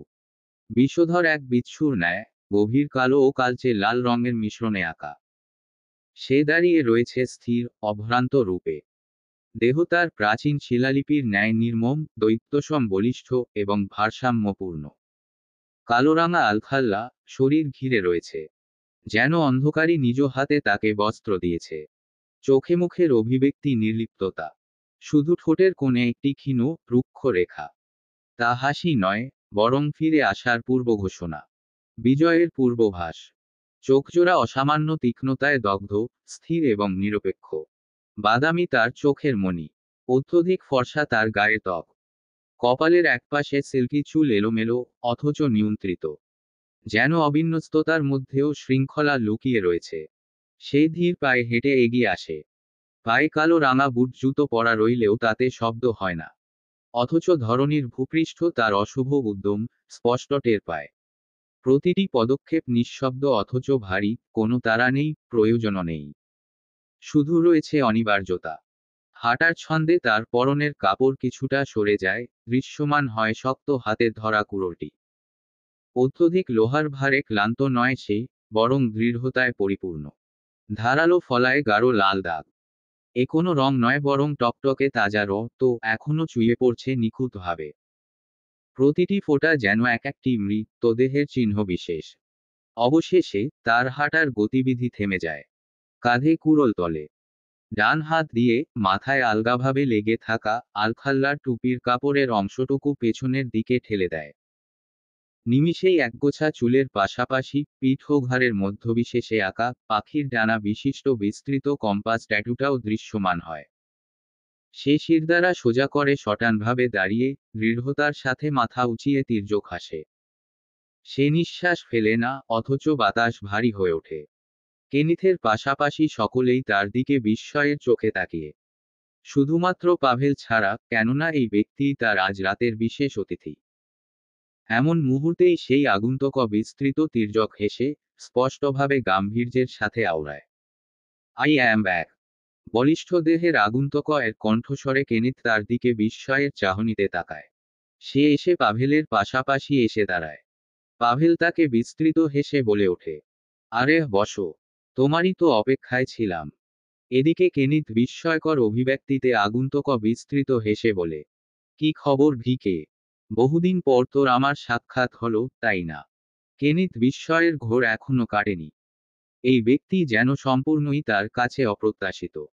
যদিও তাদের সকল কথোপকথন চলে রুশ ভাষায়। কেননা আগন্তুক নিজেই রুশ ভাষা পারলেও বাংলাটা ঠিক বোঝে না। কেনিথ শুধু রুশ ভাষায় অস্ফুট স্বরে বলে উঠল, ভি, তুই কিভাবে? তুই তো বল, আমি কি? আমাকে শেষ করা এতই সোজা? ভিকে, তোকে এতটাও গাধা ভাবিনি আমি। সবার মাঝে পিনপতন নীরবতা বিরাজ করে। কেনিথ এবার আলগোছে তির্যক হাসে। তাচ্ছিল্যের সাথে হেসে বলে ওঠে, কিসের জন্য এসেছিস? আমাকে শেষ করতে? আগন্তুক বিস্তৃত মুচকি হেসে বলে, তো তোর কি মনে হয় আমি তোর বার্থডে পার্টিতে এসেছি নাচানাচি করতে? এই বলেই সে কেনিথের দিকে এগিয়ে যায়। কুড়ালের সাথে হাত ঠেকিয়ে নিচে পড়ে থাকা আনায়ার দিকে তাকায়। কিঞ্চিত ভ্রু কুঁচকে কিছুক্ষণ তাকিয়ে থাকার পর মুচকি হেসে বলে, তোর বউ আগের মতোই সুন্দর আছে। আগন্তুক এর কথা শুনে কেনিথ তীব্র ক্ষোভের সহিত তার দিকে তাকায়। চাইলেই উঠে গিয়ে মুখ বরাবর দুটো ঘুষি মারতে তার দুবার ভাবতে হবে না। কিন্তু এভাবে আনায়াকে ফেলে যাওয়াটা তার কাছে মোটেও ঠিক মনে হলো না। সে আনায়াকে নিজের সাথে আরেকটু আগলে রেখে বলে ওঠে, নজর ঠিক কর, বাস্টার্ড। নয়তো তোর ওই চোখ আমি উপড়ে ফেলব। আগেরবার কি করেছিলাম, মনে আছে নিশ্চয়? কেনিথের অভিব্যক্তিতে ভী তথা আগন্তুক আবারও বিস্তৃত হেসে ফেলে। ঘাড় এপাশ ওপাশ করতেই তার সিল্কি চুল হেলে ছড়িয়ে ছিটিয়ে যায়। সে কিছুটা তাচ্ছিল্যের সাথে বলে, মনে আছে দেখেই তো এসেছি বসো। তোকে কঠিনের চেয়েও কঠিন কষ্টদায়ক মৃত্যু দিতে না পারলে তো আমার মরেও শান্তি হবে না। কেনিথ কিছুটা মুচকি হেসে বলে, তোমার না? না করেছে কে? তোরা ভেবেছিস আমার দুটো সিগনেচারেই তোরা সবকিছু পেয়ে গিয়েছিস? এতই সহজ? আমি বাঁচলেও যেমন তোরা এসবের একাংশও ভোগ করতে পারবি না, তেমনি আমি রলে তোহা পুরো খেলাটাই শেষ। একদম ঠিক বলেছিস। তোকে রলেই তো গেইম শেষ। আর আমি এসেছি গেইম শেষ করতেই। এই বলেই সে কয়েকজন গার্ডকে ইশারা করতেই আচমকা পেছনে হতে একজন বলিষ্ঠ দেহের ব্যক্তি কেনিথের মাথায় বাম পাশ বরাবর সজোরে লোহার রড দিয়ে আঘাত করে। অমনি কেনিথের সমস্ত পৃথিবীটাই যেন ঘুরে যায়। কানের এক পাশ হতে রক্ত গড়িয়ে গলা ভিজে যায়। তবুও সে আনায়াকে আরো শক্তভাবে জড়িয়ে আঁকড়ে ধরে থাকে। কেনিথ নিভু নিভু চোখে আগন্তুক এর দিকে তাকিয়ে তির্যক হেসে বলে, মেয়ে রেফেল, আমি কিচ্ছু বলবো না, কিচ্ছু না। কারণ আমি জানি তুই আজ এখানে আমার কাছে কি চাইতে এসেছিস। আর তুই যা চাইতে এসেছিস তা আমি কখনোই দেব না। কখনোই না। এহেন পরিস্থিতিতে কেনিথের এহেন অভিব্যক্তিতে লোকটি প্রথমে ভ্রু কুঁচকে কেনিথের দিকে তাকিয়ে থাকে। পরক্ষণেই সে খানিকটা ক্রোধ নিয়েই কেনিথের দিকে ঝুঁকে ওর রক্তাক্ত চুলের মুঠি শক্ত করে চেপে ধরে। কেনিথ মুখমণ্ডল খানিকটা উঁচিয়ে ধরে, তার হাস্যোজ্জ্বল মুখের দিকে তাকিয়ে হিসহিসিয়ে আওড়ায়। তুই নিজেকে অনেক বেশি চালাক ভাবিস তাই না? কেনিথ আনন্দের সাথে মুচকি হেসে বলে, হুম, অনেক বেশি। কেনিথের এহেন অভিব্যক্তিতে লোকটির চোখ মুখ আরও রাগের আভাসে ঢেকে যায়। ফর্সা চেহারায় নিমিষেই রক্তিম হয়ে ওঠে। অমনি সে কেনিথের উদ্দেশ্যে আবারও বলে, তোর বোন রোজ আর তোর আদরের মেয়ে কেনায়া দুটোই কিন্তু আমার কাছে। কেনিথ এবারও একটুও ঘাবড়ে না গিয়ে হেসে বলে ওঠে, আমার ধারণা ভুল না হলে তোরা এটাও জেনে গিয়েছিস যে আমার প্রপার্টির দুটো বড় অংশ অরিন আর রোজের নামে দেওয়া। সেক্ষেত্রে ওদের কিছু হলে আমার মনে হয় ওদের আমার চেয়ে তোর বেশি প্রয়োজন। আর বাকি রইল তোর সেই স্পেশাল জিনিস, ওটা তো আমি রে গেলেও তোকে কখনো বলবো বা। এখন দেখ, যেটা ভালো বুঝিস। আগন্তুক রূপে ভি মুচকি হাসে। এটা তার ক্রোধের হাসি। সে চেয়েছি আজকের দিনে অন্তত কেনিথ তার কাছে পরাজিত হোক। কিন্তু এবারও তেমন কিছু হয়নি। সে কয়েক পা পিছিয়ে আসে। পরক্ষণেই হাতের কুড়োলটা উঁচিয়ে কেনিথের উদ্দেশ্য তীব্র ক্ষিপ্ত স্বরে বলে, তবে প্রস্তুত হো, ভিকে। আমার কাজ ওদের দিয়ে, তোকে দিয়ে না। দ্যাটস হোয়াই তোকে বাঁচিয়ে রেখেও আমার কোনো লাভ নেই। ভিয়ের কথায় কেনিথ মুচকি হেসে আওড়ায়, এজ ইউ উইশ। এই বলেই সে আলগোছে চোখ বুজে নেয়। দীর্ঘশ্বাস ফেলে স্মরণ করতে থাকে বহু বছর আগের কথা। আনায়ার বাবা তারেক শিকদারকে রার সময় শেষবারের মতো অন্তিম প্রহরে সে কেনিথের কানে কানে কিছু কথা বলেছিল। কথাগুলো সেই সময় বিদ্রূপে পরিপূর্ণ এবং অযৌক্তিক লেগেছিল কেনিথের কাছে। তারেকের কথা অনুযায়ী সে বলেছিল, এই দিন তোরও ফিরবে ভিভান। আজ যেভাবে তুই আমাকে শেষ করলি, ঠিক সেভাবে তুইও শেষ হবি। এবং ঠিক একই কারণে আজ আমার মেয়ের কারণে তুই আমায় রবি। কাল তোর মেয়ের জন্য তুই বি। কথাটা মিলিয়ে নিস। কেনিথের কাছে সেদিন কথাটা ছিল সম্পূর্ণ অযৌক্তিক। না সে আনা ব্যতীত অন্য কোনো মেয়েকে নিয়ে সংসার গড়ার চিন্তাভাবনা রেখেছিল আর না করেছিল আনায়ার সাথে। সে সময় তার পাগল মস্তিষ্কের পরিকল্পনা ছিল সে আনায়াকেই হয়তো কখনো শেষ করে দেবে। সেখানে তার মেয়ে আসবে কোথায় থেকে? অরিনের জন্মের পর হতে কেনিথের এই ব্যাপারটা মাঝে মধ্যেই স্মরণ হতো। একই সাথে সে ব্যাপারটা নিয়ে মজাও নিত। আজও নিতে হচ্ছে। চূড়ান্ত দিনে খেলায় বিজয়ীর মতো হেসে তারেক শিকদারের উদ্দেশ্য বলতে ইচ্ছে করছে, দেখে নে তারেক, তোর কথা মেলেনি। এই ভিকে তার মেয়ের জন্য রবে না। বরং বাঁচলে তার মেয়ের জন্যই বাঁচবে। অমর হবে এই কেনিথ। এবার এই কথাটা তুই মিলিয়ে নিস। এরই মধ্যে বাতাসের নিস্তব্ধ ধ্বনির মাঝে ভেসে আসে কারো চিৎকারের আওয়াজ। আওয়াজটা কেনিথের অত্যন্ত পরিচিত। কেনিথ তৎক্ষণাৎ চোখ খুলে ফেলে।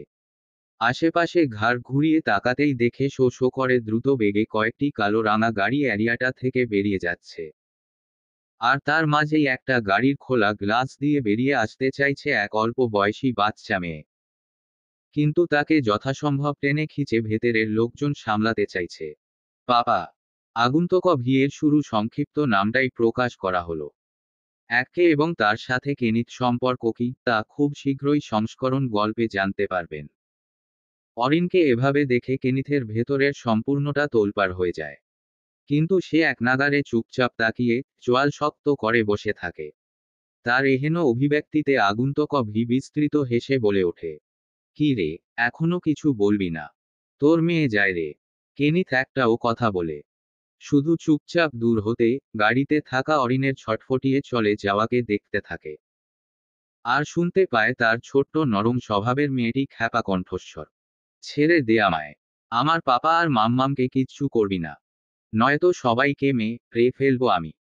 এদিকে ভিয়ার সময় নষ্ট না করে কুড়ালটা শক্তভাবে ধরে শূন্যে তুলে নেয়। অতঃপর কেনিথের উদ্দেশ্য বলে ওঠে, তবে শুভ কাজটা তোর মেয়ে থাকতে থাকতেই সেরে ফেলি। কি বলিস? নিমিষেই চারপাশটা স্তব্ধ হয়ে যায়। একটা জ্যান্ত মানুষের আস্ত মাথা ঘাড় হতে ছিন্ন হয়ে ছিটকে পড়ে বিস্তৃত ঘাসের বুকে।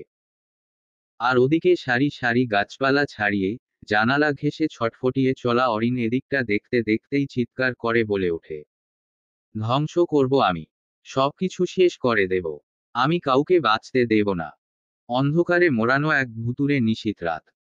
আকাশ ঢেকে আছে ধয়াচ্ছন্ন মেঘে, আর চারদিকে গুমোট বাতাসে গাছপালার কান্নারত কাঁপুনি।